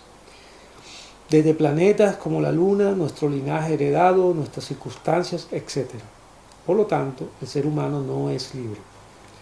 Según Gurdjieff, para iniciar el trabajo de despertar, la persona necesita de la ayuda de un tipo de conocimiento especial, el de su propia estructura y el de la estructura del universo. También necesita saber cómo conocerse a sí mismo, qué hacer primero, qué buscar, cómo conducir la propia vida para poder contribuir a su propio desarrollo. Un ser humano plenamente desarrollado tiene muchas posibilidades desconocidas en nuestro estado actual. Entonces esto me conecta con el cierre de todos de todos estos arquetipos Sí. y el despertar integral. No sé si quieras compartir algo de Sí, tu sí. investigación. Yo creo que el concepto de despertar integral creo que puede ser muy útil en estos tiempos actuales, ¿no? Porque he conocido personas que están despiertas en diferentes ámbitos, pero les hablas de otro tema y no tienen ni idea, no saben nada, o incluso lo rechazan. Aparecen ahí los mecanismos de negación, ¿no? Y de esto no puede ser. Los más opuestos y polares son los que son muy activistas, no saben nada a veces del trabajo personal, y a la inversa. Los que tienen un trabajo personal no quieren saber nada de política, de economía, ni de Illuminatis, ni de extraterrestres, ¿no? Están ahí su mundo, o no saben nada de los chemtrails, ¿no? Pero los que saben de chemtrails no saben nada de trabajo personal. Sean las polaridades más evidentes, ¿no? Entonces, digamos que el despertar integral de conciencia, como lo llamo para describirlo, lo descubrí cuando estaba escribiendo la tesina de investigación que hice en Inglaterra y que está recogida en uno de los capítulos del libro, al menos una síntesis de eso, ¿no? Que es cómo es, bueno, sin desviarme, pero cómo es una persona despierta y cómo es una persona dormida desde un punto de vista biopsicosocial, o sea, a nivel físico, en su relación con el físico, cómo es mentalmente, cómo es emocionalmente, cómo es socialmente, cómo es espiritualmente, en el día a día, ¿no? Por eso no lo había encontrado nunca, en ningún sitio. Se habla mucho de despertar de la conciencia, se habla mucho de espiritualidad, pero ¿cómo es una persona en su día a día, ¿no? Eso me interesaba mucho. Y relacionando eso con Ken Wilber, tiene un diagrama, ¿no? Que lo llama All Quadrants, All Levels, todos los cuadrantes, todos los niveles, en donde lo llama la descripción del cosmos, con K, ¿no? Entonces, ahí tiene al individuo y tiene al colectivo. Entonces, el individuo tiene una parte interna y tiene una parte externa. Y el colectivo tiene una parte interna y tiene una parte externa. Entonces, yo digo, ostras, esta es una manera muy gráfica de describir todo lo que tenemos por descubrir. Si es un mapa del cosmos con K, de todo lo que existe, ¿no? Entonces dije, hombre, podemos situar a la conciencia, la capacidad de darnos cuenta, de aprender, en el punto de intersección, ¿no? Ahí en el punto en medio sería la conciencia, el punto luminoso, el punto blanco. Todo lo demás sería negro. Eso es como yo lo visualizo. Todo lo demás es negro, y es negro porque está por descubrir, ¿no? Está por revelar, por iluminar, ¿no? Traer a la conciencia, que sería el punto central. Entonces, imagínate un mapa con esos 4 niveles, con esos 4 cuadrantes, que son 4 cuadrantes, en donde la conciencia es un punto blanco en el centro y se extiende hacia un cuadrante, ¿no? Por ejemplo, al primer cuadrante, que sería el individual interior, ¿de acuerdo? El individual interior tiene que ver con esa realidad que nadie puede ver, que solamente tú puedes ver, que tú no puedes ver de mí, que solamente yo puedo ver y sentir, ¿no? Entonces, hay gente que a lo mejor a través de la meditación, de la psicoterapia, de trabajo personal, de la autoobservación, yo qué sé, por ejemplo, yo qué sé, capacidades psíquicas, viajes astrales, pues todo eso es interno. Tú no puedes verme a mí en esa realidad, ¿no? O lo que yo siento, lo que pienso. Podrás verlo reflejado, ese sería otro cuadrante, pero no lo que me está pasando por dentro. Sí. Entonces, eso puede haber gente que esté trabajando mucho en eso y sería ese punto blanco se extiende hacia el cuadrante, ¿no? Y puede ir despertando en aspectos de ese cuadrante interno, ¿no? Como ir cultivando, por ejemplo, yo qué sé, pues yo puedo hacer circular mi energía por dentro, pero si tú no eres clarividente no la vas a poder ver, pero yo la estoy haciendo circular. Y cómo aprender a hacer eso, ¿no?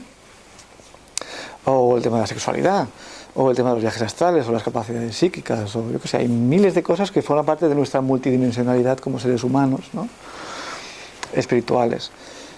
Luego estaría el segundo cuadrante, que sería la parte externa del individuo, que es todo lo que los demás sí que pueden ver de mí, y todo lo que yo hago hacia afuera, ¿no? Pues la manera en cómo yo voy vestido, o mi trabajo, el impacto que tiene mi trabajo fuera, o por ejemplo, si reciclo, ¿no? Si separo las cosas, aunque luego a lo mejor no sirve, luego vuelvo a mezclar todo, ¿no? Pero si me tomo, por ejemplo, la molestia de cuando yo voy a comprar no utilizar bolsas de plástico, porque soy consciente del impacto que luego tiene en el medio ambiente, ¿no? O intentar utilizar las menos botellas de plástico, ¿no? Por ejemplo, nosotros aquí en casa, cuando descubrimos que existían botellas de 8 litros de fondor de cristal, pues nos salvaron la vida, ¿no? Porque el agua de grifo es inbebible, no se puede beber agua de grifo. Entonces, cuando te haces consciente, dices, ¡ostras, qué bien! Pues voy a buscar una solución a las botellas de plástico, ¿no? Y son garrafas de cristal. O ir a comprar y acostumbrarte a comprar sin bolsas de plástico. O a quién le compras, a quién le das tu dinero. Cuando voy a comprar, intento comprar siempre ecológico. Tengo la suerte de encontrar un sitio aquí donde vivo, donde hay una pequeña tienda que es un productor de ecológico, ¿no? Entonces, aunque no todo es suyo, pues prefiero darle el dinero de la comida a él que darle a un gran almacén, ¿no? Y si voy a un gran almacén, pues compro 4 cosas que necesite. Entonces sería como el externo. Y luego como los demás me ven a mí, la imagen que yo estoy proyectando hacia afuera. Que si yo pregunto, pues la gente a lo mejor me da un feedback de vuelta, con lo cual me puede ayudar para ir hacia adentro y transformar cosas de dentro también. Y luego, por ejemplo, ya nos vamos a la parte de abajo, al colectivo, a la parte interna del colectivo, que es la que no se ve, que sería mi grupo de referencia, mi grupo de pertenencia, ¿no? Probablemente tú y yo formamos parte de un mismo grupo de pertenencia, porque es una manera similar de pensar, una manera similar de ver el mundo y ver la realidad, ¿no? Entonces es algo compartido, pero que es interno, es desde dentro. Que hablando vemos que es similar, pero a lo mejor vamos al vecino de delante y hablamos de estos temas y le chirrían, porque tiene otro grupo de referencia, ¿no? Tiene otra realidad. Claro, aunque sea vecino nuestro. Sí, aunque sea vecino nuestro, ¿no?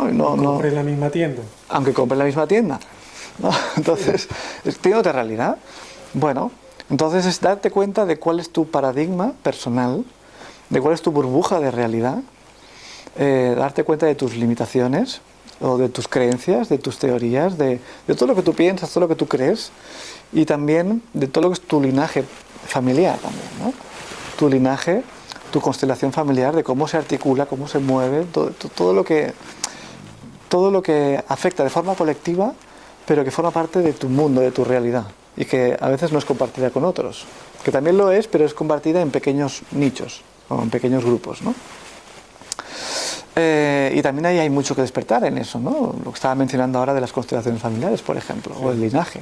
Lo interesante que es darte cuenta de cómo hay una serie de patrones y de informaciones que van pasando generación tras generación y que van afectando a la arquitectura, ¿no? De cómo se posicionan las familias. Eso haría parte de la primera parte que tocaste, ¿no? El primer cuadrante, que es el interno personal que no se ve. Pero este sería el colectivo, porque es familiar. También, familiar colectivo. Porque es colectivo, vale. ¿De acuerdo? No se ve, pero es colectivo. Entonces, cuando tú haces una constelación familiar, representas a tu familia y parece increíble, y dices, ostras, están actuando igual, ¿no? que los que serían de verdad. Entonces, yo lo sitúo ahí porque es colectivo.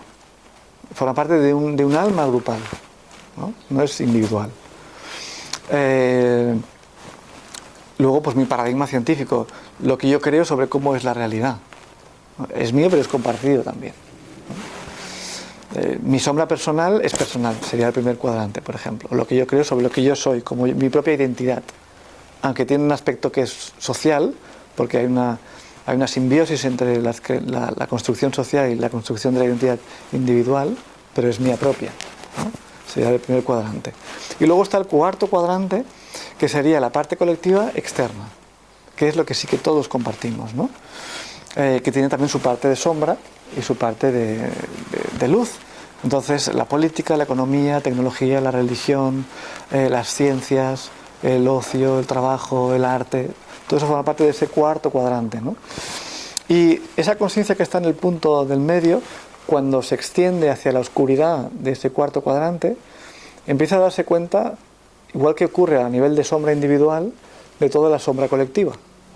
Por eso es tan importante, ¿no? Porque aquí hablamos de luz y oscuridad, de sombra, de lo que es inconsciente y lo que es consciente. Porque en los cuatro cuadrantes, como decía al principio, están sin luz. Entonces, ese sin luz es lo que asumimos como real y que nos es dado así por la sociedad. Yo eso no le pondría luz, porque nos es dado. No lo hemos discernido, no lo hemos pensado y hemos visto si eso es así para nosotros o no. Simplemente lo asimilamos como verdadero, pero eso no tiene luz en sí mismo, porque no lo hemos iluminado desde dentro. Aceptado. ¿De acuerdo? Es aceptado. Entonces, en la medida que esa luz de la conciencia que está en nosotros utiliza el discernimiento y la investigación y la mente y también la intuición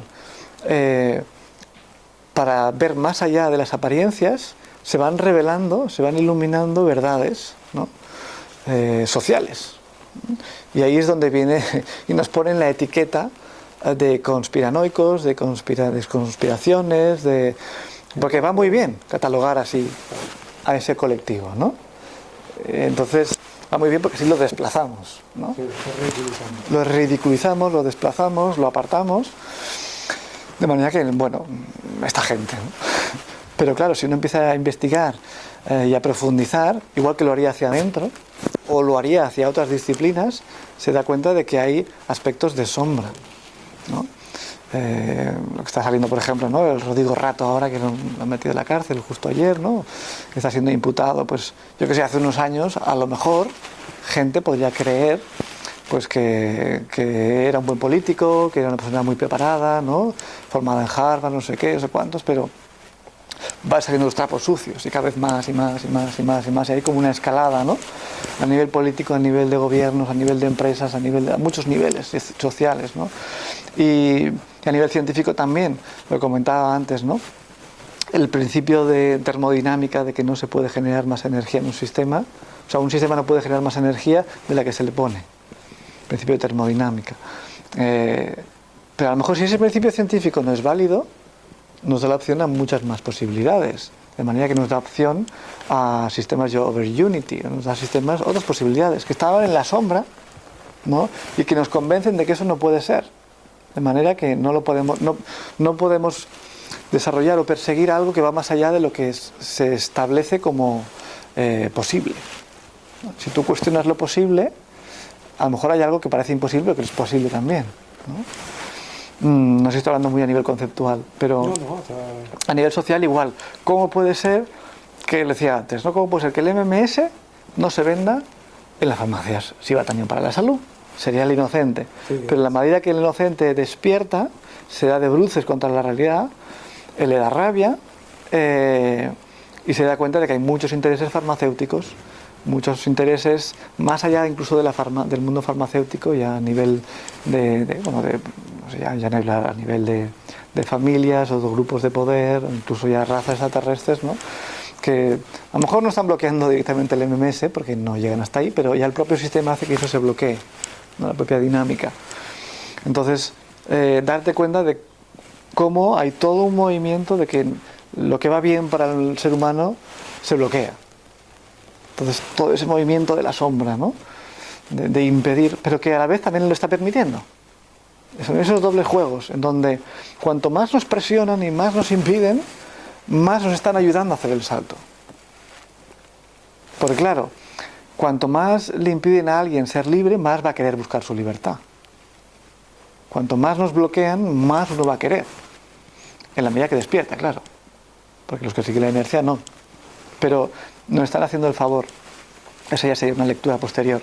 Pero bueno, los 4 cuadrantes serían esos, ¿de acuerdo? Del despertar de conciencia integral, porque yo he visto personas en diferentes cuadrantes que no saben nada sobre otros cuadrantes. Entonces, ser consciente de que un despertar integral de la conciencia nos permite ser personas con una visión de la realidad mucho más completa, tanto externa como interna, y que nos permiten ser mucho más efectivos en el mundo, con una visión más integrada, ¿no? Entonces, ¿tienes una imagen de ese cuadrante que me pase para ponerla en este vídeo? sí, te la pasaré. Entonces, me viene por ejemplo a la mente, ¿no? Aquellos que quieren ayudar a la sociedad y lo hacen desde una ONG, ¿no? Se me viene a la mente Greenpeace. Pues, claro, si Greenpeace, o sea, si esa persona no sabe que Greenpeace está financiada por familias como Rockefeller y demás, por tanto está controlada también por ellos, que son los mismos contra los que luchan, pues están en la inocente todavía. Pero claro, si no despiertas a la parte de sombra de la sociedad, vas a estar ayudando, pero hasta cierto punto. Hay una línea que no te van a dejar cruzar de ayuda, porque sería revolucionaria. Entonces tú vas a poder ayudar al que sufre, no tiene alimento, lo que sea. Bueno. Pero Greenpeace nunca va a sacar sistemas de generadores de energía o de Unity, o generadores electromagnéticos, o yo que sé, fusión fría. Sí, se convierten en válvulas de...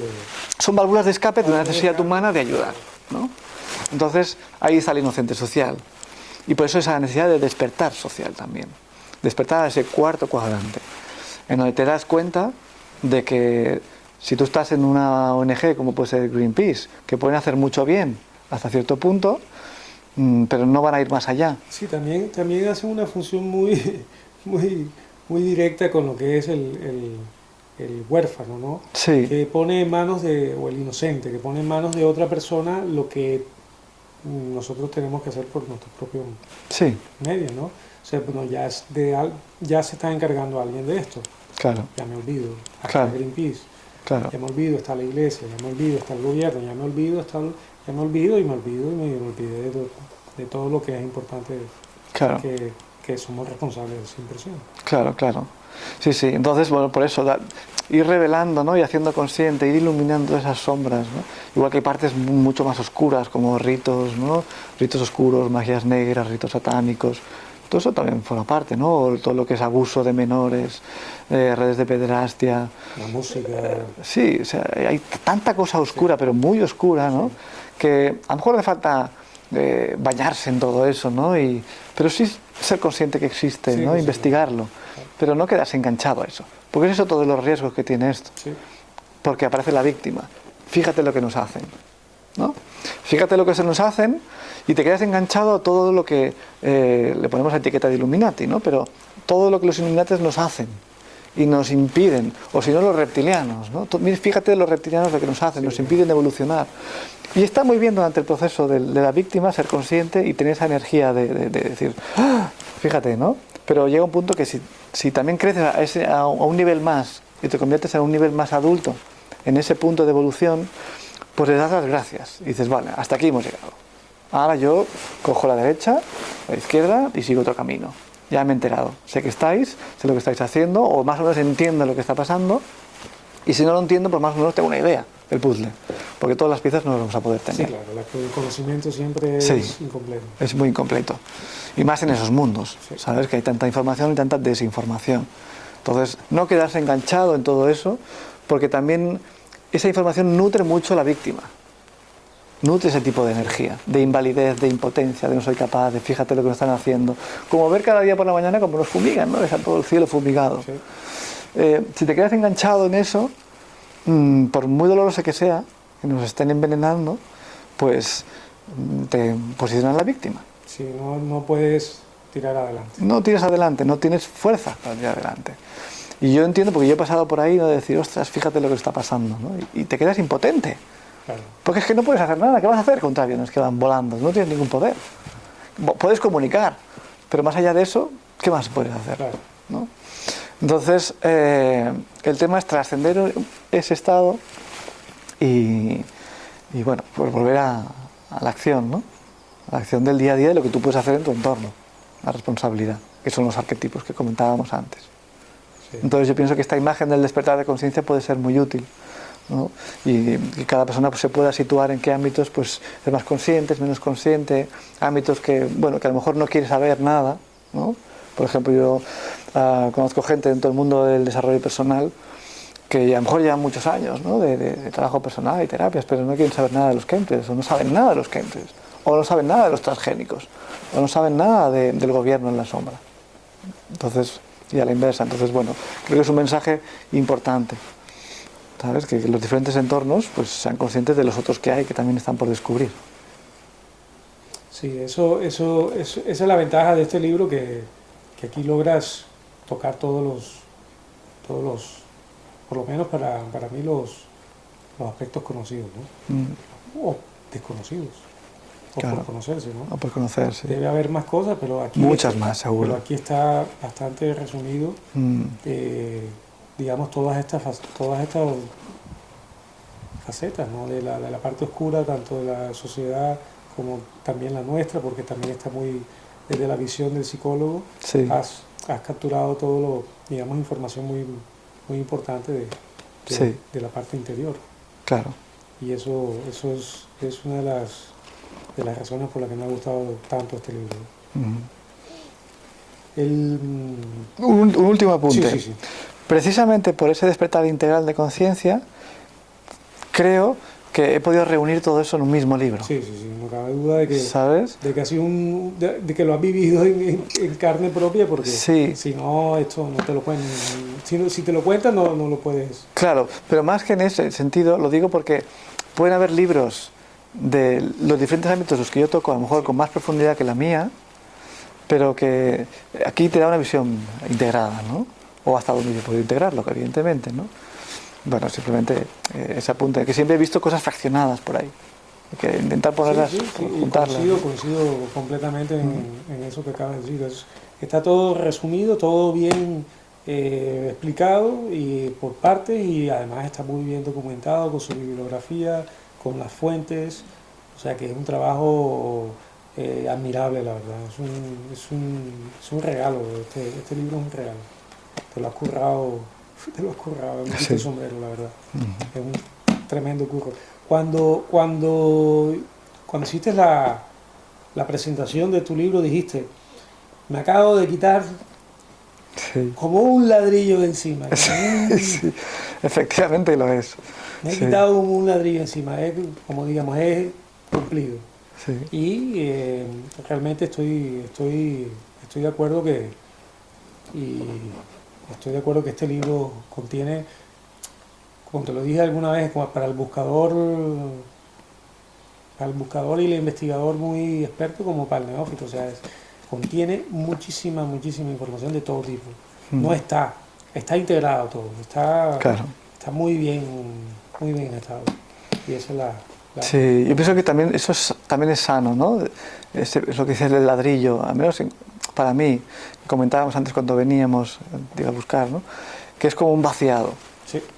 Yo me he quedado con la copa vacía ahora. Ya estoy esperando a recibir de nuevo, ¿no?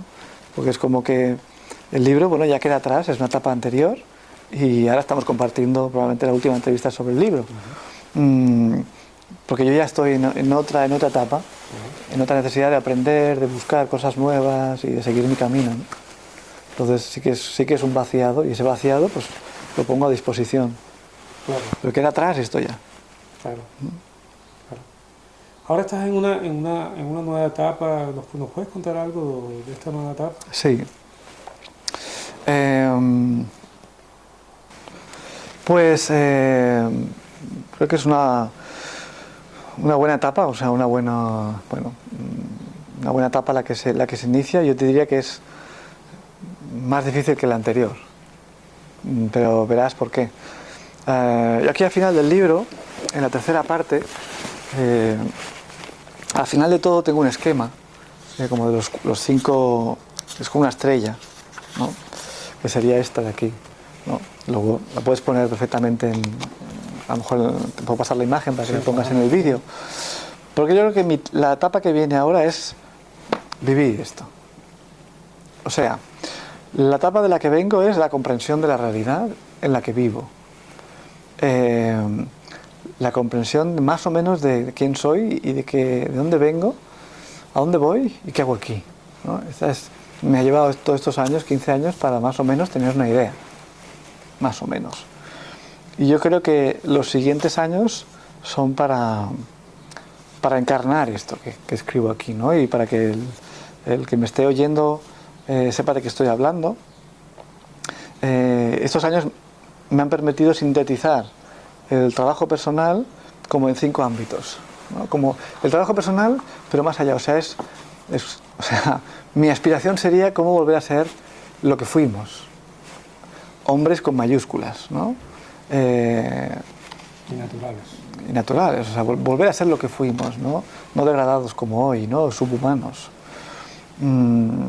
Y bueno, esa es mi búsqueda, es mi trabajo, esa es una parte de mi nueva etapa. Y yo aquí he puesto esos 5, es una estrella de 5 puntas, en donde la primera es investigación, estudio, reflexión de la experiencia. O sea, la investigación del estudio es permanente y la reflexión sobre la experiencia también, ¿no? De manera que se conviertan en sabiduría. Entonces, en la medida que uno sigue estudiando, sigue investigando y lo sigue incorporando a su propia experiencia, eso se va destilando a lo que es sabiduría.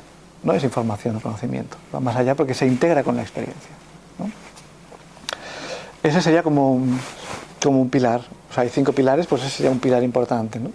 El otro sería la psicología aplicada, que es todo lo que hemos estado hablando, que es psicología un poco más profunda, seguir investigando en eso y seguir aplicando eso para conocerse, seguirse conociendo y seguirse transformando desde las sombras, ¿no? Como decía Jung, uno no se ilumina imaginando figuras de luz, sino haciendo consciente lo inconsciente, haciendo consciente la oscuridad, ¿no? Sí. Y en el New Age se pretende uno iluminarse imaginando figuras de luz, y eso no va a ocurrir nunca, ¿no?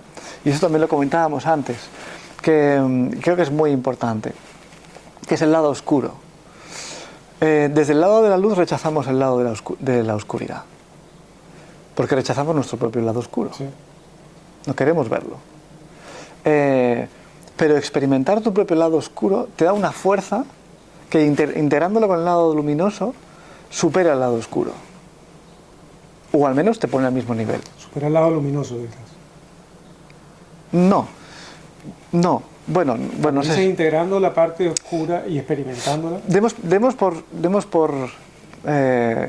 Partamos de la hipótesis, que no sé si será verdad o no, que el lado oscuro no tiene integrado el lado luminoso. Ajá. ¿Vale? Partimos de esa base. Que yo no sé si es así. Correcto. ¿Vale? Desde nuestro lado, si nos posicionamos en el lado luminoso, si no experimentamos nuestro lado oscuro, no podremos superar el lado oscuro, al otro lado oscuro, ¿vale? Entonces, si integramos los dos, tendremos capacidad de ir más allá que ellos y, por tanto, de, entre comillas, vencerles. No es que sea una batalla, pero no sé si me explico. Sí, o sea, si el lado oscuro, que serán nuestros, entre comillas, enemigos, ¿sí? Los que nos hacen todo esto, integran su lado luminoso y nosotros los integramos nuestro lado oscuro, nos ponemos en el mismo punto. Sí, ¿Sí? Cuando llegamos a este tipo de conclusiones, yo siempre me viene un resorte y interior que me dice, ¿ellos o nosotros mismos? También. Claro, al, al viajar por nuestra propia oscuridad, comprendemos que esa oscuridad está creada entre todos y por todos. Claro. En ese momento la comprensión, ¿no?, del proceso, el proceso tanto individual como colectivo, como sociedad, como planeta, como universo, es lo que yo aportaría, ¿no? Claro. Sí, sí, claro, al final todos formamos parte de una misma conciencia, ¿no? Claro. Y ellos forman parte de esa misma conciencia. Pero como estamos polarizados, Sí, nosotros nos posicionamos en el lado de la luz y ellos se posicionan en el lado de la oscuridad, o del yin y yang, ¿no? Al final todo es uno. Pero nosotros no tenemos poder, o sea, lo que yo quería decir es que nosotros no tenemos poder suficiente para transformar esta oscuridad que hay aquí fuera, porque no hemos atravesado nuestra propia oscuridad. separados no tenemos suficiente poder. ¿Separados? Separados, individualmente no tenemos el poder, pero unidos, digamos, como tú has planteado el cuadro, unidos tenemos muchísimo. Sí, sí, pero yo estoy hablando a nivel individual. A nivel individual. Únicamente en este momento a nivel individual. Claro. Y claro, yo me estoy refiriendo a una experiencia que tuve. Sí. Por eso mi discurso iba en esta línea, ¿no? De experimentar en un trabajo que hice un lado oscuro mío muy potente. O sea, el lado luminoso quedaba como muy lejos. Sí. Y poder sentir en mi carne esa energía oscura, pero que no es negativa, como lo entendemos negativo. Es una energía muy, muy brutal, con mucha fuerza, que no tiene miedo, no tiene vergüenza, no tiene miramientos. Y que desprecia el que no esté a su nivel. O sea, él desprecia al que no se respete a sí mismo. Desprecia al que no se respeta a sí mismo. Sí, desde el lado oscuro. Ajá. O sea, si no tiene un contrincante a la misma altura, lo desprecia. Es una energía como muy despreciativa. Entonces, mi experiencia fue que, porque además fue un trabajo con otra persona, ¿no?, dentro de un taller.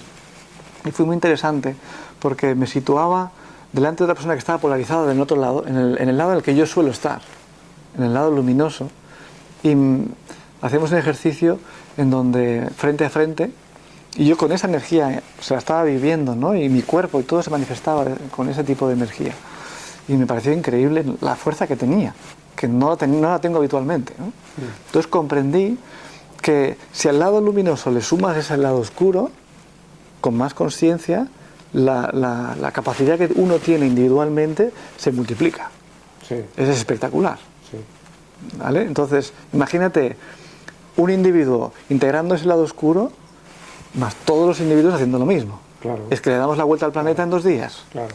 ¿Vale? Porque el lado de los otros, entre comillas, si no han integrado esa parte de luminosidad, o sea, nuestra fuerza es mucho mayor, con lo cual al final lo integramos todo, lo transformamos todo. Porque, o sea, no tendríamos miedo, por ejemplo, a la muerte. No tendríamos miedo yo qué sé, a enfrentarse a quien hiciese falta. Porque es que no tiene miedo, no tiene miramientos, no tiene vergüenza. ¿Sabes? Al menos como yo lo experimenté. A lo mejor es difícil de traducir en palabras, ¿de acuerdo? Sí, eso lo que siento, la palabra que más me parece que resume todo esto es la muerte. Al integrar la experiencia de lo oscuro, hemos viajado, hemos atravesado lo que algunas mitologías hablan del infierno. Has atravesado el infierno y hay una frase, por ejemplo, las personas que siguen religiones es porque no han atravesado el infierno. Ajá. Y el infierno, tal como lo veo yo, lo estamos viviendo aquí. Y se experiencia a través de nuestra propia sombra. En el caso mío, por ejemplo, de mi experiencia personal, que tuve una etapa muy fuerte con alcohol y con drogas, pude ver en esa oscuridad tan profunda, en esa oscuridad tan mucha fuerza, como tú dices, mucha energía, mucho despliegue, mucha inversión, mucha invitación, mucha energía desplegada, cantidad de mundo, un mundo muy grande y muy extenso. Pero desde esa gran y tremenda oscuridad, ahí se puede ver una luz que brilla con una intensidad impresionante. Por eso cuando llegamos a este punto de compartir experiencias y conciencia, es cuando ya viene algo que nace en mi interior, que es el sentimiento de algo superior a algo innombrable que está por encima de lo que nosotros podamos comprender, que nos está constantemente acompañando en este proceso, en esta vida, en esta encarnación y en este bello despertar, ¿no?, que estamos viviendo todos. Por eso me ha gustado mucho esto que has traído, y permíteme que te pido disculpas de haber No, que va. esta Sí, experiencia. Enriquece la conversación, ¿no? Y también enriquece al que lo esté escuchando. Pero bueno, volviendo a lo que estaba comentando, ¿no?, ya para terminar, la parte de psicología aplicada, que es utilizar ese conocimiento también de forma práctica para uno. Luego tiene que ver con el cuidado del cuerpo, ¿no? Sí. Tiene que ver con la alimentación, fundamental la alimentación. Habla Sí, muchísimo. hablo bastante, ¿no?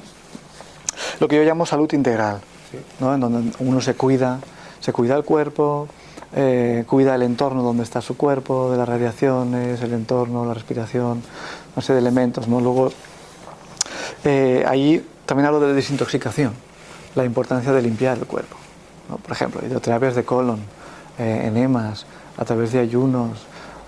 Es muy importante limpiar, porque nos limpiamos o nos duchamos casi cada día, ¿no? Pero nos duchamos por dentro. Sí. Sí, eso que acabas de decir, los ayunos, me parece muy importante. Sí, incluso más allá, ¿no? Por ejemplo, la hidroterapia de colon, que yo no sé si tú lo has hecho alguna vez, yo sí he hecho bastantes, y el cambio es abismal, de cómo funciona el sistema digestivo, porque tenemos nuestro intestino grueso puede acumular de 8 a 10 kilos de comida no expulsada. Costumbre de los abuelos. Sí, hace 5.000 o 6.000 años que se hace eso. Lo hemos perdido. Yo, como vengo de Sudamérica, claro, todavía se mantienen esas costumbres. Claro. Pues fíjate cuán importante, ¿no? Y medicina natural, que resuelve muchísimos problemas de salud, sí, ¿sabes? Entonces, bueno, pues yo aquí pongo una serie de puntos, ¿no?, que creo que son importantes. Luego, lo que es estar presente en el mundo.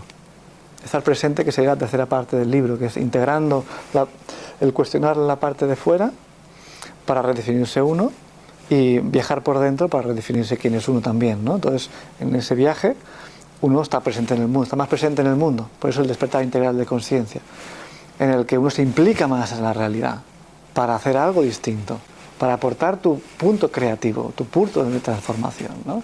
Estar presente e implicado, siendo consciente de lo que está pasando, estando informado, ¿no? Es algo constante. Porque si estás presente, porque podemos no estar presentes y evadiéndonos. También en el mundo del New Age es muy fácil evadirse con eso y no estar presente. Claro. Es una manera de salirse. Y luego lo que llamo aquí prácticas sagradas, ¿no? Ya sea en el mundo chamánico, el tema de los ritos de paso, el tema de la mitología, el tema de una sexualidad más sagrada, más consciente, en donde, por ejemplo, para los hombres, y pienso que eso es muy importante, la no eyaculación, ¿no? Porque a través de la eyaculación perdemos la energía. Todo el cuerpo trabaja, se desperdicia, ¿no? Se desperdicia. Todo el cuerpo trabaja para producir de 200 a 500 millones de espermatozoides para generar vida. Eso tiene una vida concentrada espectacular. Cada vez que uno pierde esa semilla, se desvitaliza. Y a los hombres nos pasa eso, sí, ¿no? Que perdemos la energía, perdemos todo y tenemos que volver a reponernos de energía. pues creo que ese es un punto súper importante, ¿no? Muy importante. En la sexualidad, que podemos comentar más adelante o en otra ocasión. Y sí que voy a recomendar el libro de Mantak Chia, que además lo tienes ahí en la mesita, es el último, el tercero. Me parece muy interesante y creo que es algo de lo que no se suele hablar, ¿no? Lo estoy descubriendo, es lo que estoy investigando en este momento y que he visto en el mundo de la filosofía gnóstica. Esto viene del taoísmo, en el mundo de la masonería, en el mundo templario, en la filosofía hiperbórea. Yo creo que las diferentes tradiciones del mundo se habla de lo mismo, ¿no? De la sexualidad más consciente, en donde se utiliza para alimentar el sistema energético, despertar la Kundalini y evolucionar espiritualmente, ¿no? Entonces, bueno, yo pienso que ese libro es de los libros donde te explica cómo se hace paso a paso. Y Mantak Chia es como el que recibe, ¿no?, la sabiduría de los maestros chinos antiguos y se permite el lujo, porque es conocimiento oculto, de comunicarlo al mundo, ¿no? Entonces yo he leído algunos libros por ahí, pero no te explican cómo se hace, los detalles, no te explican cómo. Este sí se explica, ¿no? Y pienso que es muy importante para los hombres y también hay para las mujeres, ¿vale? Por eso también hablo un poquito más de eso, porque creo que es muy importante. Y bueno, yo creo que esta sería una visión como integrada, ¿no? Lo encontrarás en la imagen que ha aparecido ya o si la pones. ¿Y hacia dónde voy? Pues en la experiencia de todo esto, en vivir todo esto en mi día a día, que pienso que es lo más difícil, porque te enfrentas a muchos obstáculos, sobre todo de la inercia, de la rutina, de la pereza. Y eso por un lado, para poder encarnar todo esto, y por el otro es mi implicación en el mundo, ¿no? A través de mi proyecto personal, también compartido con otras personas, ¿no?, de la empresa en la que estamos creando, que es una contribución a la sociedad, una contribución al mundo, y es mi viaje heroico. O sea, mi viaje del héroe se manifiesta en mi retorno, en mi trabajo diario, ¿no?, en una empresa, que la idea es, pues, aportar salud, aportar conciencia, responsabilidad y también un bienestar. Entonces, bueno, no sé qué es lo que me traerá el futuro, ¿no?, aparte de estas pequeñas cosas que he comentado, pero estoy seguro que hay cosas muy enriquecedoras. Sí, espero que sean muchas bendiciones para ti y para todos. Esperemos. Yo creo que el viaje del héroe ya, por mi lado ya lo tienes hecho con este trabajo que has compartido. Ha sido, de verdad, un gran respeto y un gran honor por esta información. Ya sé que estás en una nueva etapa, te has vaciado Sí, y sí. todo, pero para mí el que hayas sido consciente y capaz de compartirlo ya, para mí ya estás para mí eres mitológico. Sí, Sí, de verdad que viviendo sí. el mito. Así que muchos éxitos, Pepón, en tu retorno Sí, y bueno, seguimos en contacto siempre, seguimos claro que sí. en permanente feedback, en permanente comunicación para iluminar todo lo que esté ocurriendo. Sí, exactamente, hacerlo consciente. Pues muchísimas gracias por la entrevista, creo que he disfrutado mucho, creo que ha sido mucho más pausada, mucho más relajada que la última vez, ¿no? Y creo que también hemos aportado más profundidad tal vez a este diálogo, ¿no?, a esta conversación. Sí. Y bueno, hasta la siguiente. Gracias, hermano. Gracias.